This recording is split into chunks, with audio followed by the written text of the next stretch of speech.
Mesdames, Messieurs, bonjour et merci de nous rejoindre sur cette hebdo édition du dimanche 22 novembre 2020. Avec nos panélistes et vous, nous aborderons quelques sujets d'actualité qui auront marqué cette semaine qui s'achève. 10 millions de nordistes interdits au Cameroun par le ministre de l'administration territoriale après le veto mis sur l'association Survie Cameroun de l'opposant Maurice Kamto. Paul Atangandi, qui prend cette décision, estime que le mouvement lancé par Guibaye Gatama porte atteinte à l'unité nationale et au principe de coexistence pacifique entre les composantes sociologiques de la nation. Du coup, de nombreuses questions fusent. Comment apprécie-t-on cette sortie du ministre Paul Atangandi? Aussi, au-delà des arguments avancés par le MINAT, qu'est-ce qui fait réellement peur au régime de Yaoundé? Le repli identitaire, un danger pour l'avenir politique du Cameroun.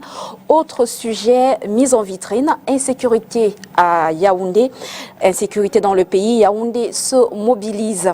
Communication spéciale des forces de défense. Les ministres chargés de la défense et le ministre de l'administration territoriale multiplient les communiqués. Les gouverneurs de région, quant à eux, mettent en application les instructions données par le ministre de l'administration territoriale, Paul Atangandi.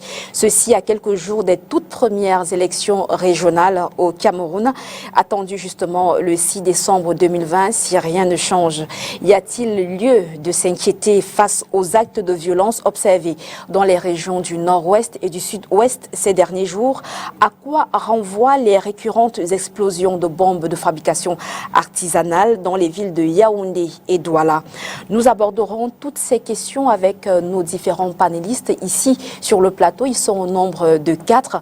Et justement, à ma gauche, nous avons Christian Congo. Vous êtes porte-parole du PCRN et justement candidat au régional dans l'ONCAM.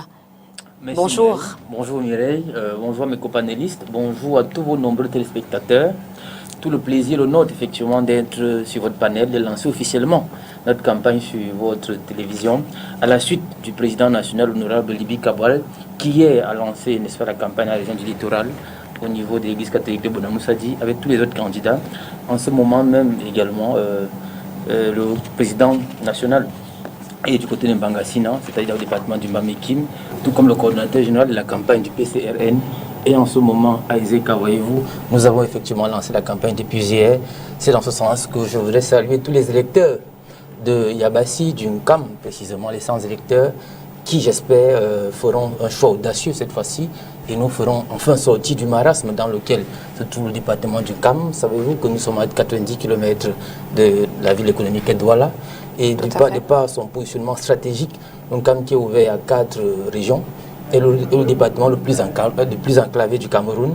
Voyez-vous, depuis des années, c'est le RDPC du docteur Rifoué qui, n'est-ce pas, nous tue, n'est-ce pas, les vies dans ce département. Il est temps de faire un sursaut d'orgueil et de dire, n'est-ce pas, à ces conseillers municipaux qu'il est temps de changer de cap et de faire un choix audacieux. Qu'est-ce que vous leur promettez justement, entre parenthèses? Effectivement, de sortir, nous avons une activité programmatique assez dense que nous allons développer au fur et à mesure, notamment nous suivons dans ce régionalisme identitaire.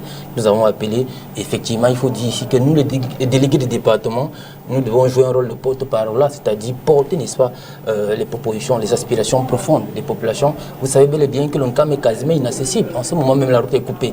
L'ONCAM, c'est le département où on a 6 heures d'électricité par mois, certainement. C'est peut-être exagéré, mais c'est une métaphore pour dire, voyez-vous, dans quelles conditions nous nous trouverons. Il est question d'avoir cette fois-ci des interlocuteurs forts, des interlocuteurs qui peuvent, n'est-ce pas, porter des aspirations profondes sans fioriture. Voyez-vous, Mireille, c'est de ça qu'il est question. Et ça, nous nous proposons de pouvoir le faire. Et les populations d'une CAM peuvent compter sur notre détermination à pouvoir changer de cap. Est-ce que les populations d'une CAM pourraient également compter sur le RDPC pour améliorer leurs conditions de vie? Docteur Patrick Rifoué, bonjour. Bonjour Mireille, bonjour à mes copanélistes et aux téléspectateurs de ce programme.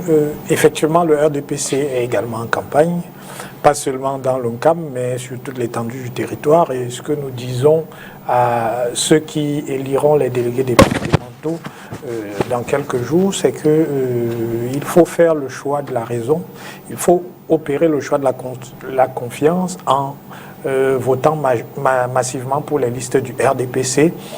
C'est une élection qui est une élection très importante parce que les régions qui sont en train d'être mises en place vont être le pivot du développement du Cameroun dans les années à venir et les premiers exécutifs qui vont être élus vont avoir la charge justement de porter sur les fonds baptismaux la mise en place de ces régions-là. Donc il faut faire confiance à des hommes d'expérience, il faut faire confiance à des hommes qui sont rompus à la gestion, à la politique, et je pense que ces hommes-là, on les trouve majoritairement au RDPC, et j'espère que les électeurs qui nous suivent feront le bon choix, le choix de l'expérience.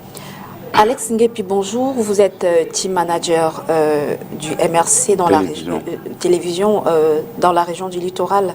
Alors, comment se porte le MRC? Peut-être la question ne se pose plus autant pour moi, mais vous nous revenez certainement avec des nouvelles fraîches du côté de Yaoundé à Santa Barbara.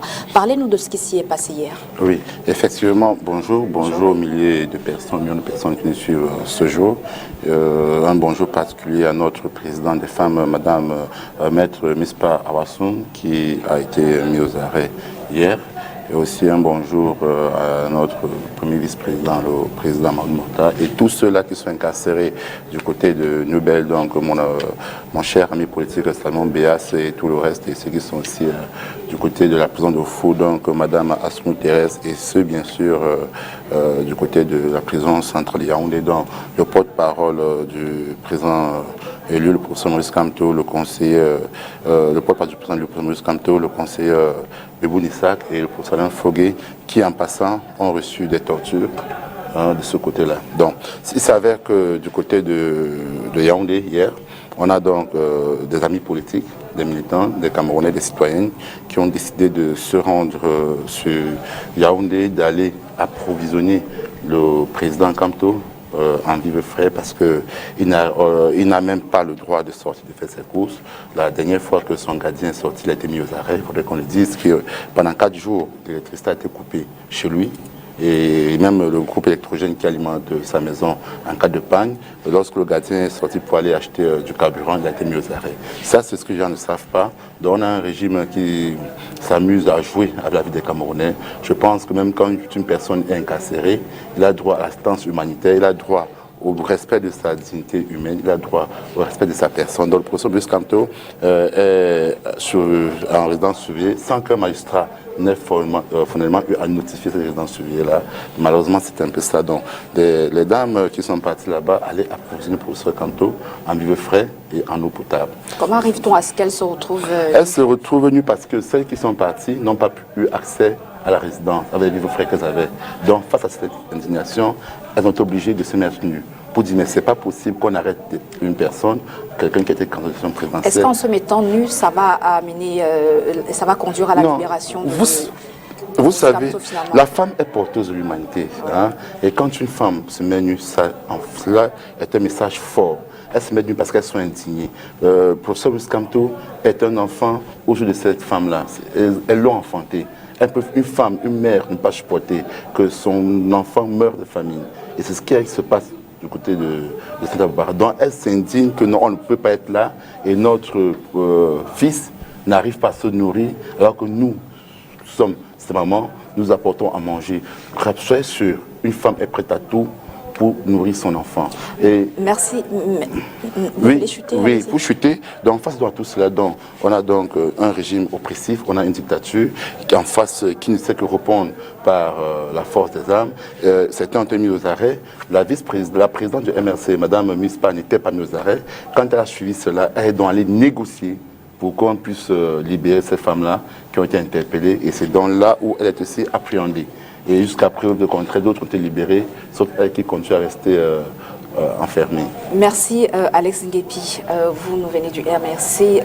Denis Kwebo, vous êtes le consultant permanent de cette émission. Est-ce que vous êtes d'accord finalement, bonjour, est-ce que vous êtes d'accord finalement qu'on ait besoin de se mettre nu parce qu'on revendique la libération du président Maurice Kamto, bien parce qu'on est pour une cause, se mettre nu pour vous? Est-ce que on avait besoin d'en arriver à ça? Bon, bonjour à tous ceux qui regardent l'émission. Oui, que vous me rendez la tâche difficile en tant que consultant à l'émission. On doit faire avec.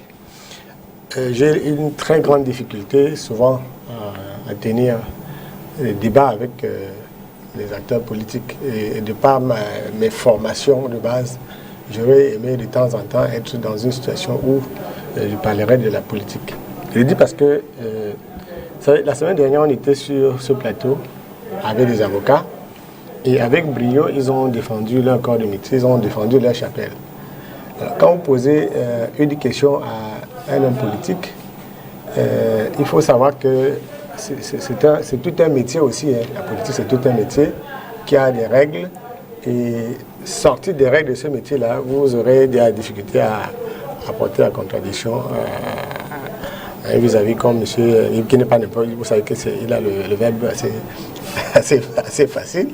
Donc, lorsque vous êtes engagé dans une démarche politique, vous posez des actes qui peuvent relever de votre stratégie, qui peuvent relever d'une tactique, et vous êtes a priori les seuls à mieux les comprendre. C'est ce qu'il vient de faire. Et il n'est donc pas question d'apporter la contradiction. On ne peut pas demander aux femmes du MRC de choisir le mode qui vous sied à vous pour aller, n'est-ce pas, peut-être porter le message sur le fait que Moïse Kamto soit incarcéré, pour aller ameuter l'opinion nationale et internationale sur les conditions de vie de Moïse Kamto. Tout ce que je sais, c'est ce que Moïse Kamto ne vit pas une situation d'étranglement absolu. Et un jour, peut-être, on comprendra que il y a un problème. J'ai suivi des avocats du MRC ici qui avaient annoncé beaucoup de procédures. Ils ne sont jamais revenus nous dire où on en est, parce que ça pose un problème. C'est qu'on est à la télé ou à la radio tous les jours pour informer les Camerounais. Et lorsqu'on leur donne des informations, ça pose un problème. Je crois qu'il faudra trouver l'occasion d'inviter les avocats pour qu'ils disent d'abord où est-ce qu'on en est avec les procédures judiciaires qui ont été intentées pour obtenir que le siège du domicile de Moïse Kamto soit levé. Mais puisque M. Iba a abordé la question de se mettre nu, de mon point de vue, ce serait inadmissible que mon épouse se mette nue, même pour me défendre. Elle est la mienne. Je n'ai pas parlé de chaque personne est libre de poser des actes qui correspondent. Parce que si on parle en tant que... Vous savez que il y a des choses... il faut que je lise un aspect de la question. Se mettre nu renvoie à quelque chose chez les Africains. Se mettre nu, ça renvoie à quelque chose que je ne sais pas dire. Donc quand on mettez nu, c'est une situation extrême. Et oui, ça peut... Une sorte de malédiction, peut-être. La malédiction, on ne peut pas maudire quelqu'un qui n'a aucune filiation avec vous. On ne peut pas, oui, vous déshabiller devant un citoyen qui n'a aucune filiation avec vous. Si c'est votre mère, oui, c'est votre sœur, peut-être encore, mais si c'est un citoyen quelconque qui se déshabille devant vous, sur le plan intellectuel, ça renvoie à pas grand-chose. Mais il dit que je crois que c'est un mode de communication. Le fait, elles sont mises nues pour communiquer. Et quand je suis le responsable de MSC, c'est de ça qu'ils parlent. Donc, ils ont suffisamment communiqué par leur acte. Est-ce que je me serais mise nue si j'étais une femme? Non. Est-ce que j'aurais encouragé ma soeur ou mon épouse à se mettre nue? Je crois que ce ne serait même pas envisageable. Mais la conclusion qu'il faut tirer, c'est que toutes les questions politiques méritent uniquement des réponses politiques. Et le problème qui se pose avec le MSC, c'est un problème éminemment politique. J'avais dit ça aux avocats qui pensaient que c'était un problème judiciaire. Et le droit n'a pas pu payer certainement et ouais, qu'on est repassé à la politique. Je crois qu'il y aura une réponse politique à ce problème politique que les femmes du MSC ont posé. Merci, on va prendre une pause actu et on revient juste derrière. Merci.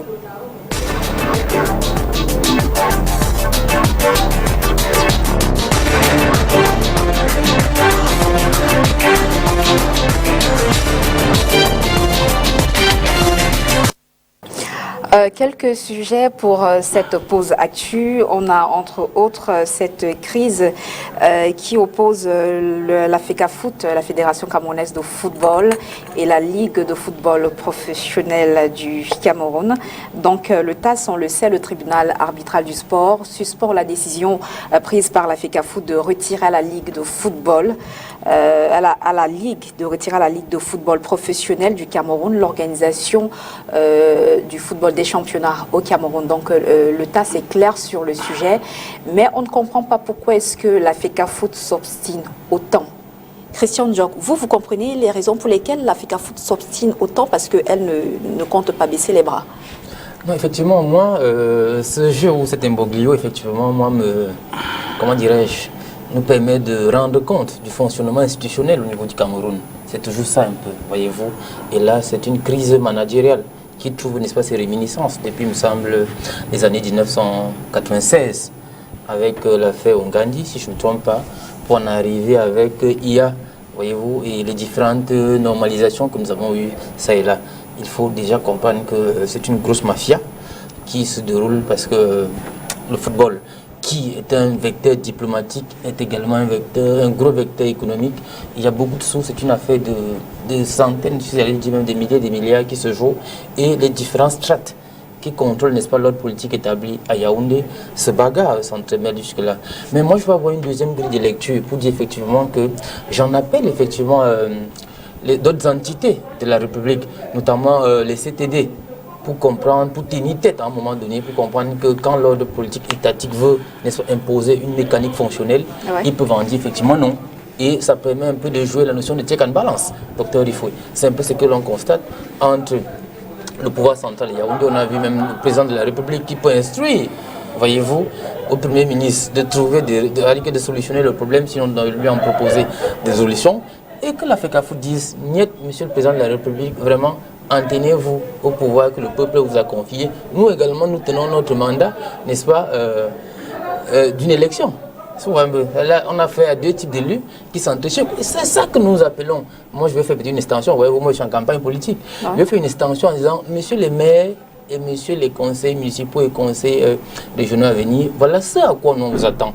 De pouvoir à un moment donné prendre, n'est-ce pas, les décisions qui sont les vôtres, de pouvoir prendre un pan de pouvoir qui vous a été confié pour effectivement le mettre en branle, pour le mettre en ordre et pouvoir faire avancer les choses. Mais pour revenir dans de façon d'autres techniques, pour dire effectivement que c'est le gouvernement de Yaoundé, c'est le ministère qui détruit en fait le football camerounais, et ce n'est pas que la FECAFOOT, voyez-vous Mireille, c'est quasiment tous les autres. Toute la chaîne, vous voulez dire? C'est toute la chaîne, voyez-vous, c'est le cas avec le karaté, c'est le cas avec l'Africa Basket, c'est-à-dire avec toutes ces fédérations.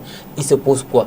Un réel problème de politique du sport au Cameroun, docteur Rifoué. C'est pour ça que nous, lors de la présidentielle de 2018 avec le président Cabral, nous avons proposé, n'est-ce pas, un sport de mission. C'est-à-dire ce sport vecteur diplomatique, mais davantage un sport qui épanouirait, qui trouverait, qui donnerait place aux uns aux autres. Est-ce que vous irez, est-ce qu'à date, on peut vous dire quelle est la véritable politique du sport, notamment en matière de football au Cameroun? Est-ce qu'il y a un championnat des juniors? Est-ce qu'il y a un championnat de cadets? Est-ce qu'il y a un problème, ainsi de suite? Ça n'existe presque pas. Tiens, regardez à la télé, sur votre chaîne, effectivement, j'ai vu un match entre Canon Phi et Caïman Phi. À quoi ça ressemblait? Je ne sais même pas s'il y avait 50 personnes au stade pour dire effectivement qu'on est sorti de l'arène en elle-même, la reine qui devrait ici créer une certaine émulation, qui devrait amener les gens au truc.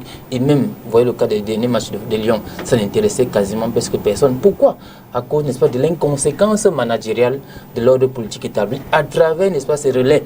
Voyez-vous, parce que ce que vous ne savez pas, c'est que c'est les mêmes députés du RDPC qui ont été habitués à applaudir, à déranger au niveau du Parlement, cette chambre où ils n'ont quasiment rien à faire. Vous voyez par exemple les députés du PCNF aller refaire le même travail de l'autre côté. Et si je ne vous coupe pas la parole, mais si on vous écoute très bien, vous dites que le malaise du football camerounais est de la responsabilité du pouvoir en place. C'est ce que vous dites, entre autres. Mireille, ce sont des faits. Pour en revenir, pour vous dire effectivement, regardez l'équipe contre le football. Rifoué, comment comprendre les différents échecs de la FECAFOOT devant les différentes instances? C'est le politique. Comment comprendre cela? Bon, écoutez, est-ce toujours de la responsabilité du régime en place? Écoutez, premièrement, le RDPC n'a pas forcément de position sur ce sujet-là, donc je vais m'exprimer intuitif personnel. Ce que nous constatons, et nous le constatons pour le regretter, c'est que entre la FECAFOOT et la Ligue de football professionnel du Cameroun, vous avez affaire à ce que j'appellerais une bataille de coqs. Et malheureusement, ils sont tous montés sur leurs égos. Donc il est devenu difficile de leur faire entendre raison. Ce qui est dommage. Le principe, et nous, RDPC, nous y sommes attachés, c'est qu'il faut respecter les décisions de justice. personne n'est au-dessus de la loi. Lorsqu'une décision de justice a acquis l'autorité de la chose jugée, elle doit être respectée. Et nous souhaitons, dans le cas présent, que les décisions de justice, si elles ont acquis l'autorité de la chose jugée, soient respectées. Ça, c'est la première chose. La deuxième chose, c'est que je souhaite que les égos qui ont pris le pas sur l'intérêt général, sur le sens de la mission, parce que la FECAFOOT jouit d'une délégation de service public, que ces égos-là se taisent et que ce soit l'intérêt général et le sens de la mission qui prévalent désormais. C'est important parce que on se rend compte que malheureusement on a des positions qui sont des positions tranchées et contrairement à ce que Christian Diok alléguait, non, le gouvernement n'y est pour rien. Parce que à chaque fois, le gouvernement a tenté les conciliations, mais vous avez des individus qui... On a commencé avec la primature. Voilà, vous avez des... Vous avez de l'État qui a récemment effectué une sortie, la FIFA est passée par là, voilà. Le TAS finalement. En règle générale, vous avez des individus qui se réfugient derrière le parapluie de la FIFA pour ne pas suivre les injonctions gouvernementales. Je pense que nous sommes dans une situation où le président de la République, le gouvernement ne veut pas frapper du poing sur la table parce que nous avons le CHAN à organiser, nous avons la CAN, mais peut-être qu'il faudra en arriver à un moment ou un autre à retirer l'habilitation qui permet à la FECAFOOT d'exister et tout remettre à plat parce que on est passé par une normalisation, nous en avons une autre, mais les problèmes de fond, Christian l'a relevé, ne sont toujours pas réglés. Donc peut-être qu'il faut tout mettre à plat et repartir, quitte à admettre d'être suspendu pendant 2-3 mois par la FIFA. Est-ce qu'on pourrait arriver à une énième normalisation finalement, Alex Nguebi? Vous savez, la FECAFOOT a tellement eu des normalisations énormes que je ne sais pas. C'est une énième normalisation va arranger les choses. Et je tiens à savoir. Vous êtes sûr que ça pourrait arranger les choses? Non, je ne pense pas. Je ne pense pas. D'abord, la FECAFOOT n'a pas d'injonction à recevoir du gouvernement. Comme a fallu le faire comprendre, sous-entendre le docteur Rifoui, ils n'ont qu'une injonction à recevoir du gouvernement. Il faudrait que chacun reste à sa place. Il ne faudrait pas que le président de la République vienne s'ingérer dans cette affaire-là. S'il a s'ingéré, la politique sportive camerounaise à partir du ministère des Sports qui devrait mettre sur place, mais ça n'a rien à voir avec la FECAFOOT. Mais est-ce une raison pour la FECAFOOT de ne pas respecter les sentences des différents tribunaux? La FECAFOOT, la FIFA a les moyens de pression sur la FECAFOOT déjà. Parce que l'organe qui est au-dessus de la FECAFOOT, c'est la FIFA. Ils ont les moyens de pression. Parce que la FECAFOOT a participé à ce démembrement-là. Ce qui se passe, c'est parce qu'on a tout politisé. Et le gouvernement camerounais a toujours eu à prendre part sur le football camerounais, c'est-à-dire qu'ils sont toujours à s'ingérer dans les activités de la FECAFOOT. Et c'est ce que nous sommes en train de constater, de remarquer en ce jour. On ne peut pas comprendre que vous avez le président de la République qui donne des injonctions à la FECAFOOT. Vous avez un jeu général comme le général Semengue qui s'accroche à la Ligue de football, qui est tort, qui est raison. Vous avez la FECAFOOT elle-même avec des élections moroses où on ne sait ni bas ni haut, on ne comprend absolument rien. Donc il faudrait que les Camerounais comprennent que la FECAFOOT reflète la réalité camerounaise, c'est-à-dire ce multipote-là, cette organisation-là qui n'arrive pas à sortir la tête de l'eau, c'est bien ça le Cameroun, la FECAFOOT. Alors vous parlez de melting pot, Alex Nguebi. Moi je vais poser la question à Denis Kouebo. Est-ce que dans ce melting pot-là, finalement, le général est plus stratège que Seydou Njoya? Pensez-vous? Je crois qu'il y a une situation qui est typiquement camerounaise. Christian a parlé de 96, mais ça fait, je crois que c'est depuis 1988 que personnellement je vis les crises à la FECAFOOT. Nous sommes là, et il a fait une digression sur le fonctionnement des communautés, des CTD. Et là, ça m'a fait tiquer parce que justement, ça fait peur de penser que les Camerounais ne sont pas capables d'assumer un certain type de responsabilité. Chaque fois, la délégation de mission ne vous confère aucune souveraineté. Il y a une seule souveraineté au Cameroun, c'est la souveraineté de l'État du Cameroun. Et la souveraineté étatique est assurée de façon assez connue et par qui on sait. Donc si demain, vous avez l'impression qu'à travers le fédéralisme communautaire ou je ne sais pas quoi communautaire, les communautés qui seraient au sein des régions vont oser, n'est-ce pas, aller gratiner la souveraineté étatique, il vaut mieux qu'on arrête là, parce que ce ne sera pas possible. Vous serez en train de poser des actes de guerre et vous allez assumer toutes les conséquences. La souveraineté appartient à l'État.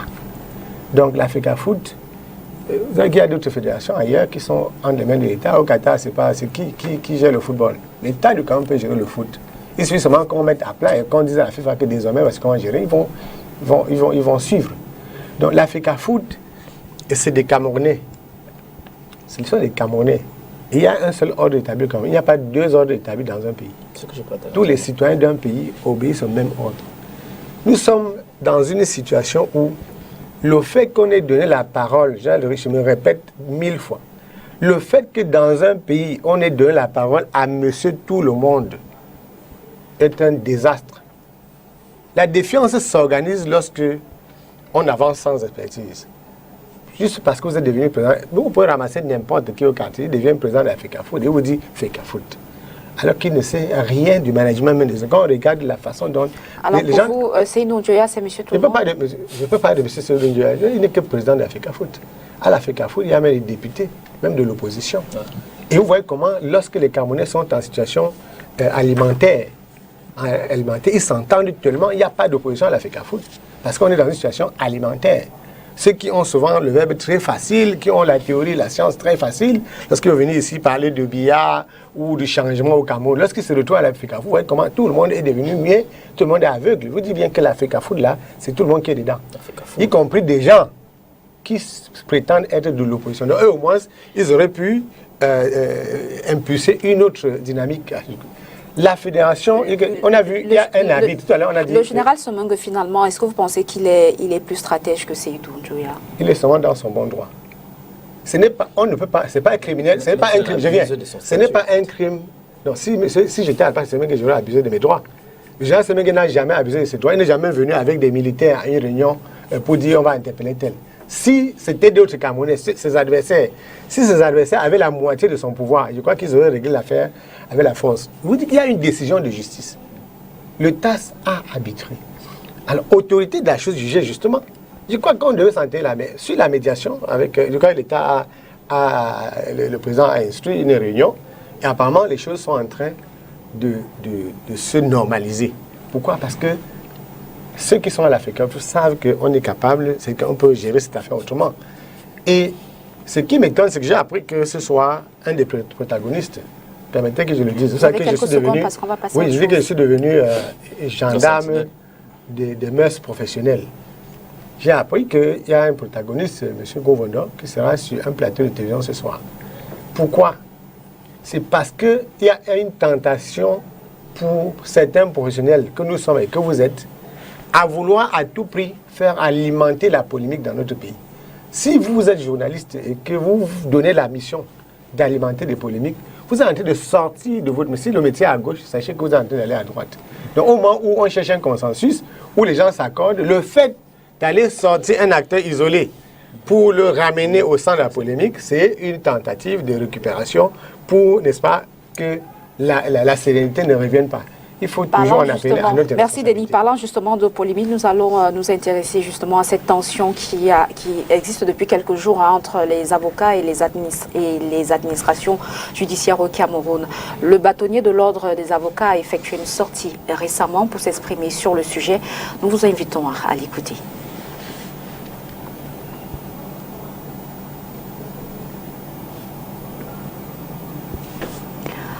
Alors, si l'élément n'est pas prêt du côté de la réalisation, on va poursuivre avec le sujet. Comment est-ce que vous appréciez, Dr Ifoui, comment est-ce que vous appréciez ce clash entre l'administration et les avocats?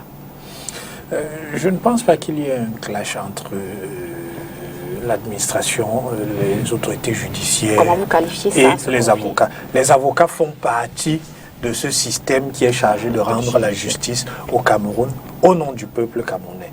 Et la première chose qu'il faut dire, c'est que les récents événements nous ont montré que ceux qui, par médias interposés, instruisaient le procès en corruption des magistrats n'étaient pas eux-mêmes exempts de corruption. Ça, c'est la première chose qu'il faut dire. Donc, il y a la corruption dans le système judiciaire et manifestement, les avocats alimentent ce système-là. Et ça, il faut le dénoncer parce que si ça se passe comme ça, c'est dans le dos du justiciable camerounais, c'est-à-dire dans votre dos, dans mon dos que ça se joue. Parce que finalement, la justice se joue à celui qui a le porte-monnaie le plus épais. Ça, nous, RDPC, nous ne pouvons pas accepter ça. Les avocats n'ont pas le mandat de jouer des rabatteurs. Ce n'est pas ça leur mandat. Ça, c'est la deuxième chose. Les avocats n'ont pas à jouer des rabatteurs à leur profit ou au profit des juges. Je pense que dans l'article 5 de la loi de 90 qui organise la profession d'avocat, on dit clairement qu'il faut faire il faut être de bonne moralité. C'est une des conditionnalités pour être un avocat. Donc, des avocats qui prennent de l'argent en prétendant aller corrompre un magistrat, sont-ils de bonne moralité? Moi, j'ai envie de dire non. Ça, il faut le dire, il faut le dénoncer. D'autre part, les avocats ne sont pas des individus au-dessus de la loi. Ils n'ont aucune immunité. Et ils n'ont donc pas le droit d'empêcher qu'une décision de justice, fût-elle provisoire ou même définitive, ne s'applique pas. Ce qu'on a vu, c'est des avocats qui se sont organisés pour empêcher que la décision qui avait été rendue ne soit exécutée. Et je n'ai pas terminé, s'il vous plaît. C'est une situation qui est une situation récurrente parce que nous avons un ordre politique aujourd'hui avec des entrepreneurs de la défiance. Il s'agit de manière systématique de défier l'autorité de l'État, d'empêcher que des décisions qui soient prises soient exécutées. Ça, il faut le dénoncer. Merci, avec Patrick. la dernière Est-ce que, Alice Nguepi, est-ce que finalement ça justifie le fait que les avocats, entre guillemets, soient torturés parce qu'ils pensent qu'ils sont torturés ou que l'administration exagère un tout petit peu sur son pouvoir? Oui, c'est ça. Quand vous avez une justice aux ordres, c'est ça. Et monsieur, il faut être très mal à l'aise parce qu'il n'arrive pas à condamner. Il est conscient que l'ordre judiciaire est aux ordres du RDPC et que c'est eux qui tirent les ficelles. Donc il est incapable de condamner. Il faut qu'on dise quelque chose qui est important. On parle du respect des lois. L'une des lois, c'est vrai. Et l'autorité de la chose jugée, c'est vrai, elle est importante. Et il a basé son argumentaire dessus. Et tiens à lui rappeler qu'il y a plusieurs décisions de justice qui ont été rendues. Notamment plusieurs affaires comme l'affaire à la famille Haïti, qui a été rendue, mais qui n'a jamais, que l'autorité de la chose jugée n'a jamais pu s'établir. Donc, le communicant de RDPC ne viendra pas nous faire croire au Cameroun que les avocats auraient violé une loi ou bien qu'ils empêcheraient qu'une décision de justice puisse être rendue. Non. Alors, un peu là de ça. Il faut aller au niveau du parquet, au niveau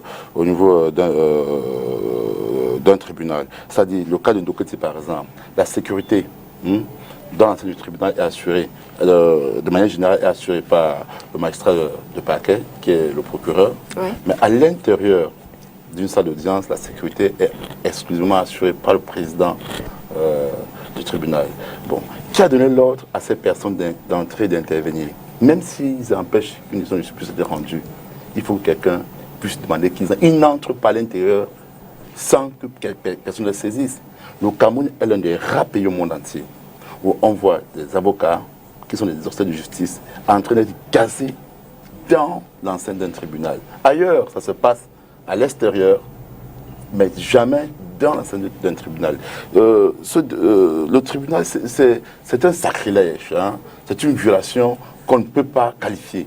Parce que dans un état de droit, si on commence déjà à tabasser ces avocats, on commence déjà à violer leurs droits fondamentaux. Je ne pense pas que le citoyen lambda aura encore foi à la justice. Rappelez-vous ce qui s'est passé au Nozo. Ça a commencé par les avocats. Et aujourd'hui, la situation paraît être incontrôlable. Et pire, quand ils décident, quand même le magistrat du parquet, le procureur décide de mettre sur pied ce mandat d'amener, mais qu'est-ce qu'on a ciblé? On commence par cibler les avocats d'un certain parti politique. À présent, nous parlons Maître Tanfou Richard. Il est emprisonné. Des arrestations à tête chercheuse? À tête chercheuse. Nous avons Maître Tchekali qui est recherché. Voilà la réalité. Qu'est-ce qu'on arrête? Et ces avocats qui sont proches du RDP, qu'est-ce qu'on fait d'eux? Donc vous avez une justice qui est carrément manipulée, où des gens viennent ici là vous raconter des choses, mais ils oublient que eux-mêmes demain, ils auront besoin des avocats pour se défendre.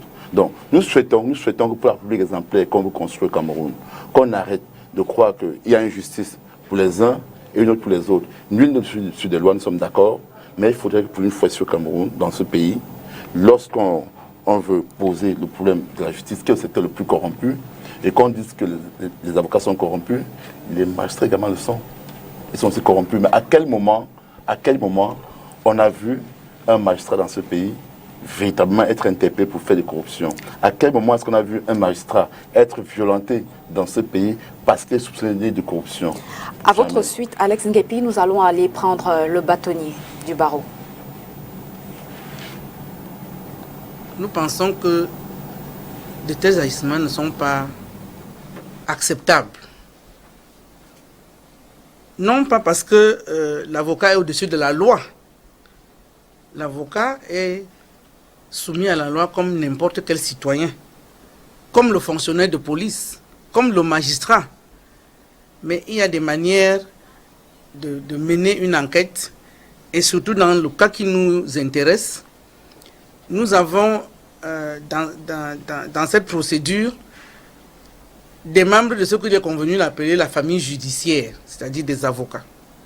Nous avons en cours une procédure contre 2 jeunes confrères qui sont en détention, et nous étions supposés être quelque part en dialogue. Et au cours de ce dialogue, sans en avoir référé à l'ordre, sans avoir convoqué formellement les confrères, on leur a tendu ce guet-apens. Ils se sont retrouvés en détention, et nous regrettons aujourd'hui qu'ils soient placés en garde à vue alors qu'ils présentent les garanties de représentation de la même manière que ceux qui sont aujourd'hui en détention, et que ces convocations que j'appellerais d'embuscade ne sauraient être ni le corps des fonctionnaires de police ni le ministère public qui les aurait ordonnés. Je ne vais pas me lancer dans une espèce de surenchère. C'est pour ça que j'en appelle quand même au calme et à la retenue, en particulier du côté des avocats qui ont, comme vous pouvez le comprendre, beaucoup de colère en ce moment. Et pour cela, j'en appelle à la libération déjà de nos confrères qui sont placés en garde à vue, ce qui n'empêche qu'une enquête puisse être menée dans les procédures qui sont déjà lancées contre eux. Le Conseil de l'ordre, je le rappelle, nous l'avons dit dans le communiqué qui est sorti du dernier Conseil, se réunira le 1er décembre 2020 pour examiner toutes ces questions, et en particulier cet abcès de fixation qui semble se former sur la question des rapports entre avocats et magistrats.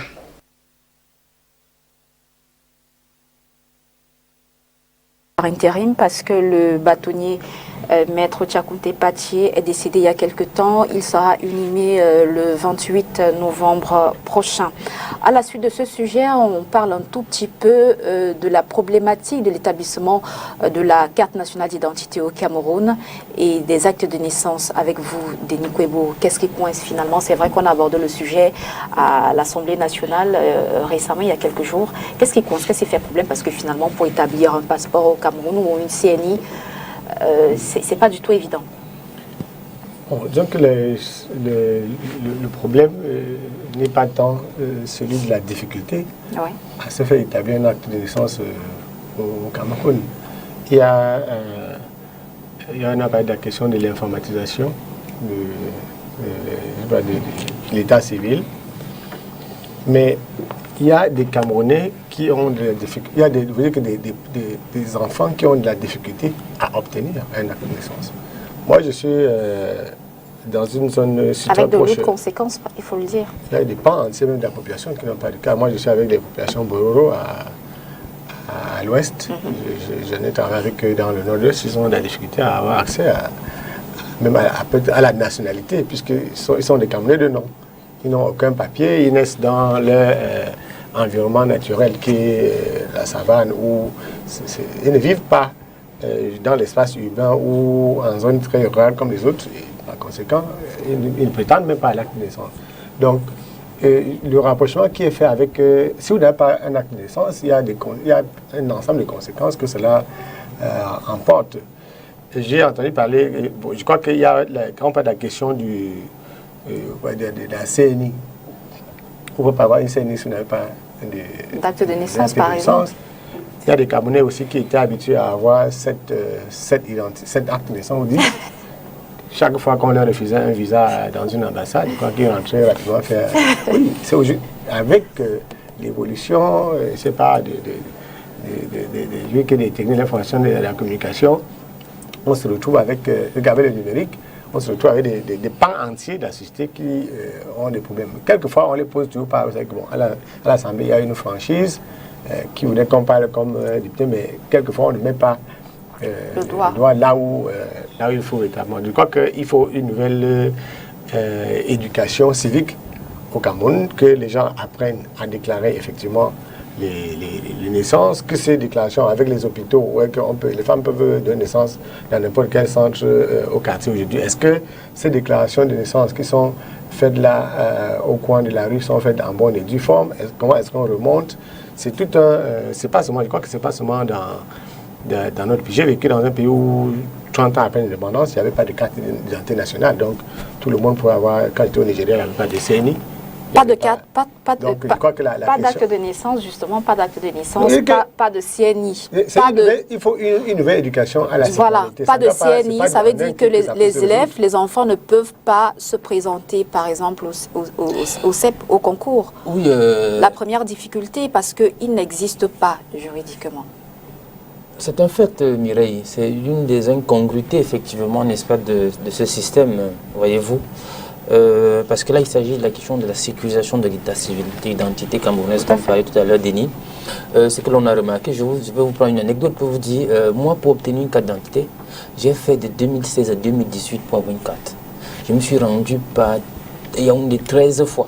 Je suis allé même au niveau de la SACEL, où comment dirais-je, j'ai rencontré soit le blanc qui dirige la SACEL, qui m'avait dit, qui m'avait dit effectivement que quand les dossiers venaient de la 5e, précisément des commissariats du 10e et du 12e, c'est-à-dire Bonamoussa dit, on déposait d'abord ça de côté et on traitait d'abord tout le Cameroun. Et ce qui m'a créé un véritable dommage. Je vous appelle, j'ai raté beaucoup de choses. Je ne vais pas revenir sur ça, sur cette situation assez malheureuse.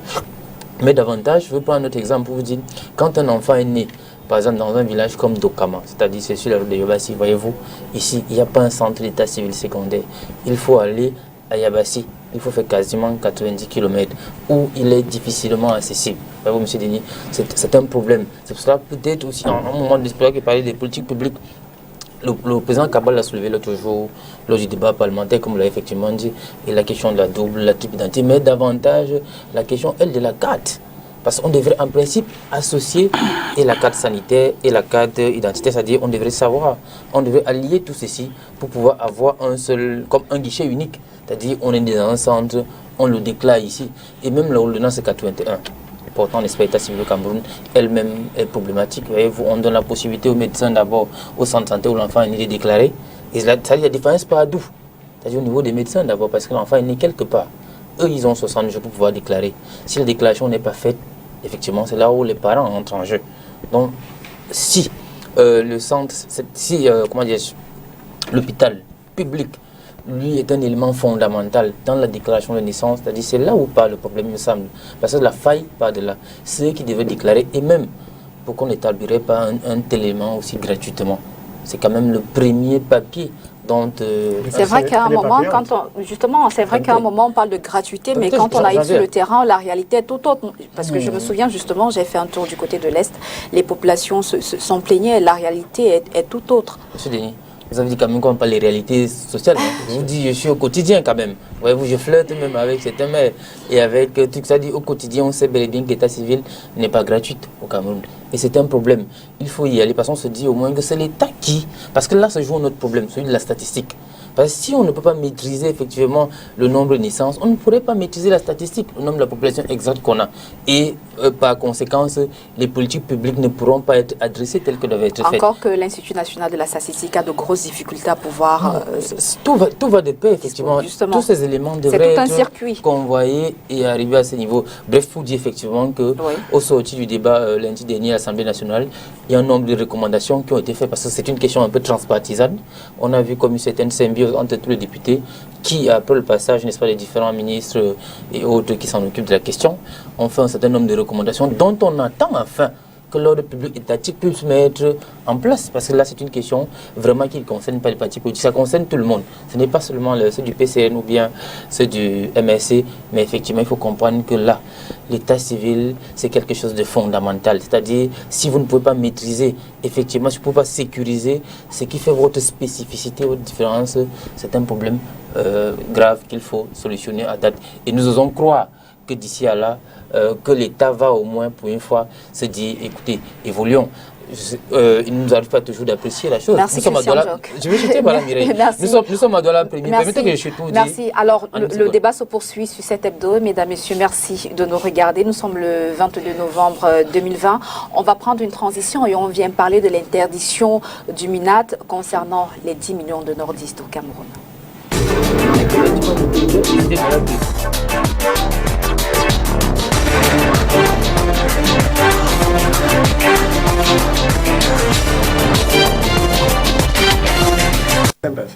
Alors, 10 millions de nordistes interdits au Cameroun, on le disait à l'entame de cette émission, le ministre de l'administration territoriale, après le veto mis sur l'association Suivi Cameroun de l'opposant Maurice Kamto, Paul Atangandi prend cette décision et estime que le mouvement lancé par le journaliste autant pour moi, Guibaï Gatama, par ailleurs directeur de publication de L'Œil du Sahel, porte atteinte à l'unité nationale et au principe de coexistence pacifique entre les composantes sociologiques de la nation.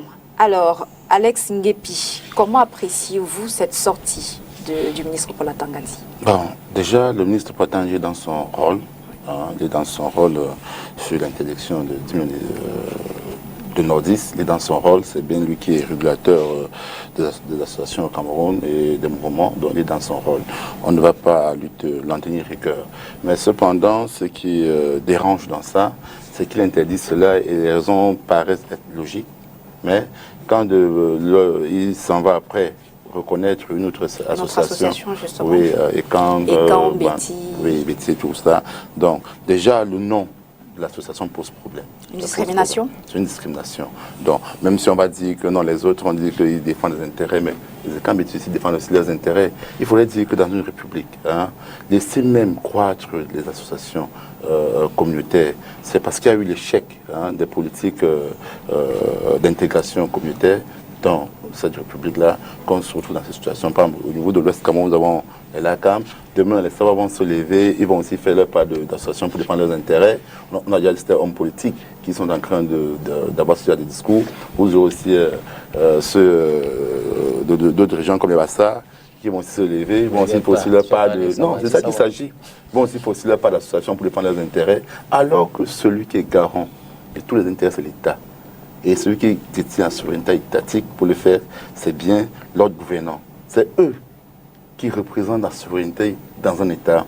Et lorsqu'on se retrouve en train d'avoir des groupuscules, des fragments de peuple en train de s'organiser pour défendre leurs intérêts, ça remet en cause le principe fondamental de l'unité camerounaise.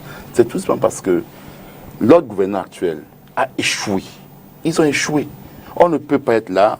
Vous dites que vous autorisez l'association Ekambeti, vous interdisez 10 millions de nordistes, vous autorisez ceux de la CAM et vous interdisez ailleurs selon vos intérêts. Il faudrait qu'on dise au Camerounais tout simplement. Est-ce que vous pensez qu'au-delà des arguments avancés par le ministre de l'administration territoriale pour porter interdiction aux 10 millions de nordistes, il y a quelque chose qui fait peur au régime de Yaoundé? Bien sûr, je vais vous dire, j'en reviens à ça, c'est que on a le sommet de l'État qui ne tient plus. Et on a donc des hommes politiques qui sont en train de vouloir se positionner. Nous sommes quand même dans une guerre de succession. Parce qu'il faut dire qu'ils ont créé 10 millions de citoyens. Ce n'est pas créé aujourd'hui. Ça existe depuis belle lurette. Ils ont mené des activités. Attends, il ne s'est jamais opposé.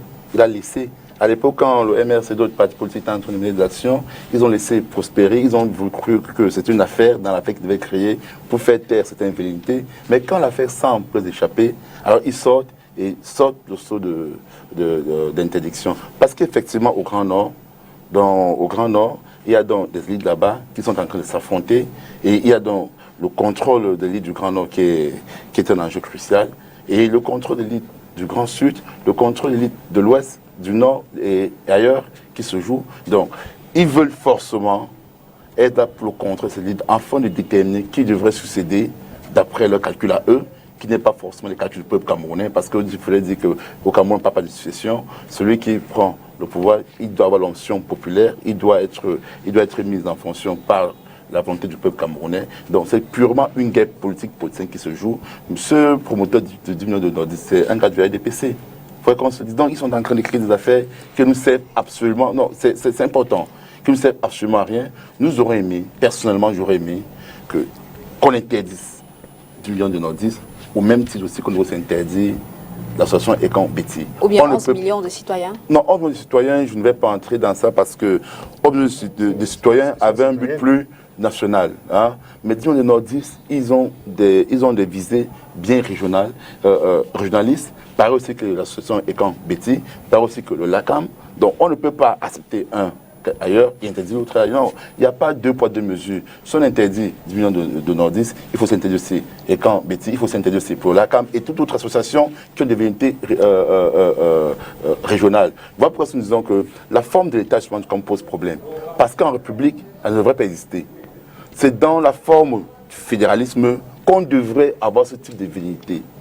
C'est pourquoi nous disons que le débat même que les gens sont en train d'avoir sur les régions inconstantes n'ont pas lieu d'y être, parce qu'effectivement, il est clair que les Camerounais ne veulent plus s'identifier à l'État unitaire décentralisé tel qu'elle est prônée aujourd'hui et tel que le RDPC et le gouvernement veulent forcément imposer sur le Camerounais. Les Camerounais veulent autre chose que cette forme de l'État-là. Et ça s'explique par les 10 millions de nordistes et quand Béti et Olakam. Est-ce que vous pensez, Christian Diok, que les frustrations vécues par les populations du Nord, dans tous les cas, et le mouvement parle de nombreuses frustrations vécues par les populations du Nord, est-ce que vous pensez que ce mouvement qui prend de l'ampleur pourrait favoriser une levée de boucliers dans une zone où Paul Biya dispose d'une assise forte, finalement? Mireille, je vous supplie de vous donner une minute de plus, voyez-vous. On ne peut pas vous donner trop de temps, donc soyez bref, précis et concis. Nous sommes en pleine campagne et je suis moi le candidat qui est sur le plateau. Justement, soyez précis, donc ne vous étalez pas sur... de campagne. Voilà, c'est pas un plateau pour votre campagne électorale en même temps. Effectivement, ce que je voulais déjà pour commencer, parce que vous avez cité tout à l'heure le mouvement 11 millions de citoyens, dont c'est un cadre qui va vous parler. Effectivement, nous voulons saluer cette action du mouvement 10 millions de nordistes, voyez-vous, qui pour nous n'est pas une action irrédentaire. Ce n'est pas un repli identitaire, mais c'est une revendication communautaire. Nous en venons tout à l'heure.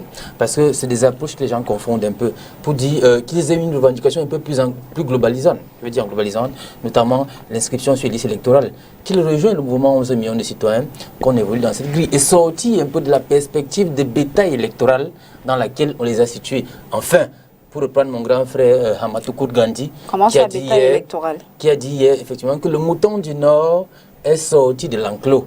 Voyez-vous, en fait, vous avez voulu parler de partage du gâteau électoral, c'est dans cette situation qu'on a mis ici cette élite, cette antinomiale, ce bastion, pour parler comme le professeur Famendongo lui-même, ce bastion granitico-identitaire du régime Biya, qui, lui ici, les gens commencent à dire qu'ils ne sont plus là. Mais que pose effectivement au fond ce problème, Mireille? Il s'agit ici, comment dirais-je, d'un refus de l'État central. Voyez-vous, cet État dont ceux-là ne se reconnaissent plus. L'équipe pose le problème de 10 millions de nordistes. C'est des jeunes, c'est la jeune élite qui ne se reconnaît plus. Voyez-vous, quand vous voyez Guibaï, quand vous voyez Youssoufa Hassana, vous voyez Souleymane Karamoko et tous ces jeunes, effectivement, qui partagent cette nouvelle identité, cette nouvelle façon de voir, effectivement, se disent il est temps qu'ils aient un État qui les protège, un État qui leur permette effectivement de libérer les énergies, un État qui sortira, n'est-ce pas, de la conséquence de la malgouvernance actuelle. Parce que c'est de ça qu'il est question.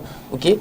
Quand ces gars revendiquent un peu les quotas et autres, la problématique que le ministre a voulu soulever, effectivement, c'est une des actions purement barbare. C'est un droit fondamental, contenu même dans le préambule de la Constitution, Denis.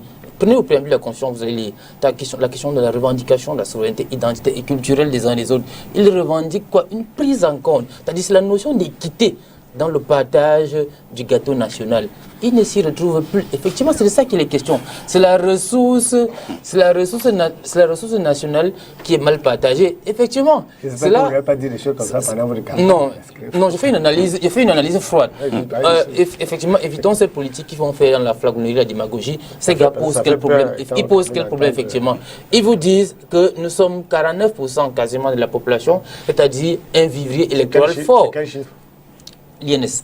Un vivier électoral fort et effectivement il y a des quotas. Il y a des quotas qui sont repartis, des quotas. Ils représentent quand même 2,5 millions des électeurs sur les chiffres de... C'est lui qui a parlé de la souveraineté, c'est-à-dire les actes qui doivent trouver ici leur application dans la stricte mesure. Ce sont des conventions. La République vit selon des conventions, c'est-à-dire il y a un certain nombre d'habitudes qui ont été faits. Et quand cela n'est pas respecté, c'est quoi? Vous n'allez pas en vouloir, j'en ai pas en demander. C'est le cas au Nozo. Quand les populations se sentaient marginalisées, se sont soulevées. C'est vrai qu'il est bizarre de faire ce parallèle, M. Denis Kwebo, mais c'est un fait. Voyez-vous, quand on peut faire, effectivement, c'est-à-dire, c'est pas seulement là-bas. On voit ce soulèvement irrédenté et grégaire qui vont de part et d'autre, où effectivement, c'est de comprendre qu'il faut avoir une vue nationale, transidentitaire, mais davantage, on ne peut pas ignorer que la République est un assemblage de plusieurs communautés.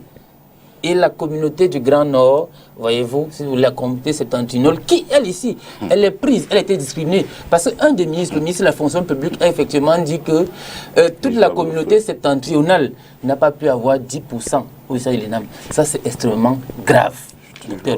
Et quand on a affaire à ce genre de choses, vous ne pouvez pas demander aux gens à qui on accuse, à qui on a touché à l'intégrité, à leur souveraineté intellectuelle. Vous disent, il est temps de passer à autre chose, il est temps de changer les caps. Et c'est de ça qu'il est question, Denis. Acceptez ça. C'est vrai qu'on n'en veut pas, effectivement, ces différents soulèvements, mais faisons d'abord le diagnostic. Le diagnostic, c'est celui-là. Et aujourd'hui, nous l'avons dit. Et Nguep, il a soulevé un peu de façon sibylline pour dire qu'au-delà de tout, non, je veux dire, il a soulevé ce que je veux dire tout à l'heure. C'est la pression d'un État en lequel on ne s'y reconnaît plus. C'est pour ça que nous avons proposé un État qui nous ressemble, un État qui épouse nos réalités sociales, nos réalités culturelles, nos réalités anthropologiques. Cet État-là qu'on appelle le fédéralisme communautaire. Est-ce que finalement pour vous, docteur Rifoué, le mouvement 10 millions, c'est du bluff, c'est quelque chose qui... c'est du popcorn finalement, comme on le dit? Du popcorn, non. Nous saluons la décision du ministre de l'administration territoriale d'interdire les activités de ce mouvement. Je pense qu'il faut faire une distinction claire entre les mouvements et les regroupements régionaux ou même à caractère tribaux qui existent et qui n'attendent pas à l'unité nationale. Et donc il n'y a aucune raison pour que ces mouvements-là soient interdits. Et des mouvements qui instrumentalisent, oui, et je vais poursuivre dans cette voie-là, et des mouvements qui instrumentalisent. Si vous pouvez légitimer les mouvements tribaux, c'est un problème quand même. Non, si vous pouvez le dire sur un média, vous le S'il vous plaît, les regroupements à caractère tribaux ne posent pas un problème. Il y en a,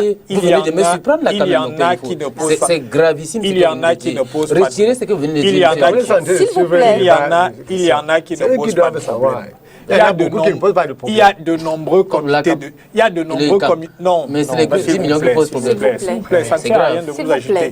Il y a de nombreux mouvements qui sont des comités de développement de villages. C'est-à-dire que ce sont des mouvements villageois où on ne retrouve que des individus qui sont ressortissants d'un village précisément ou d'un département. Ces mouvements, vous n'entendez pas parler d'eux.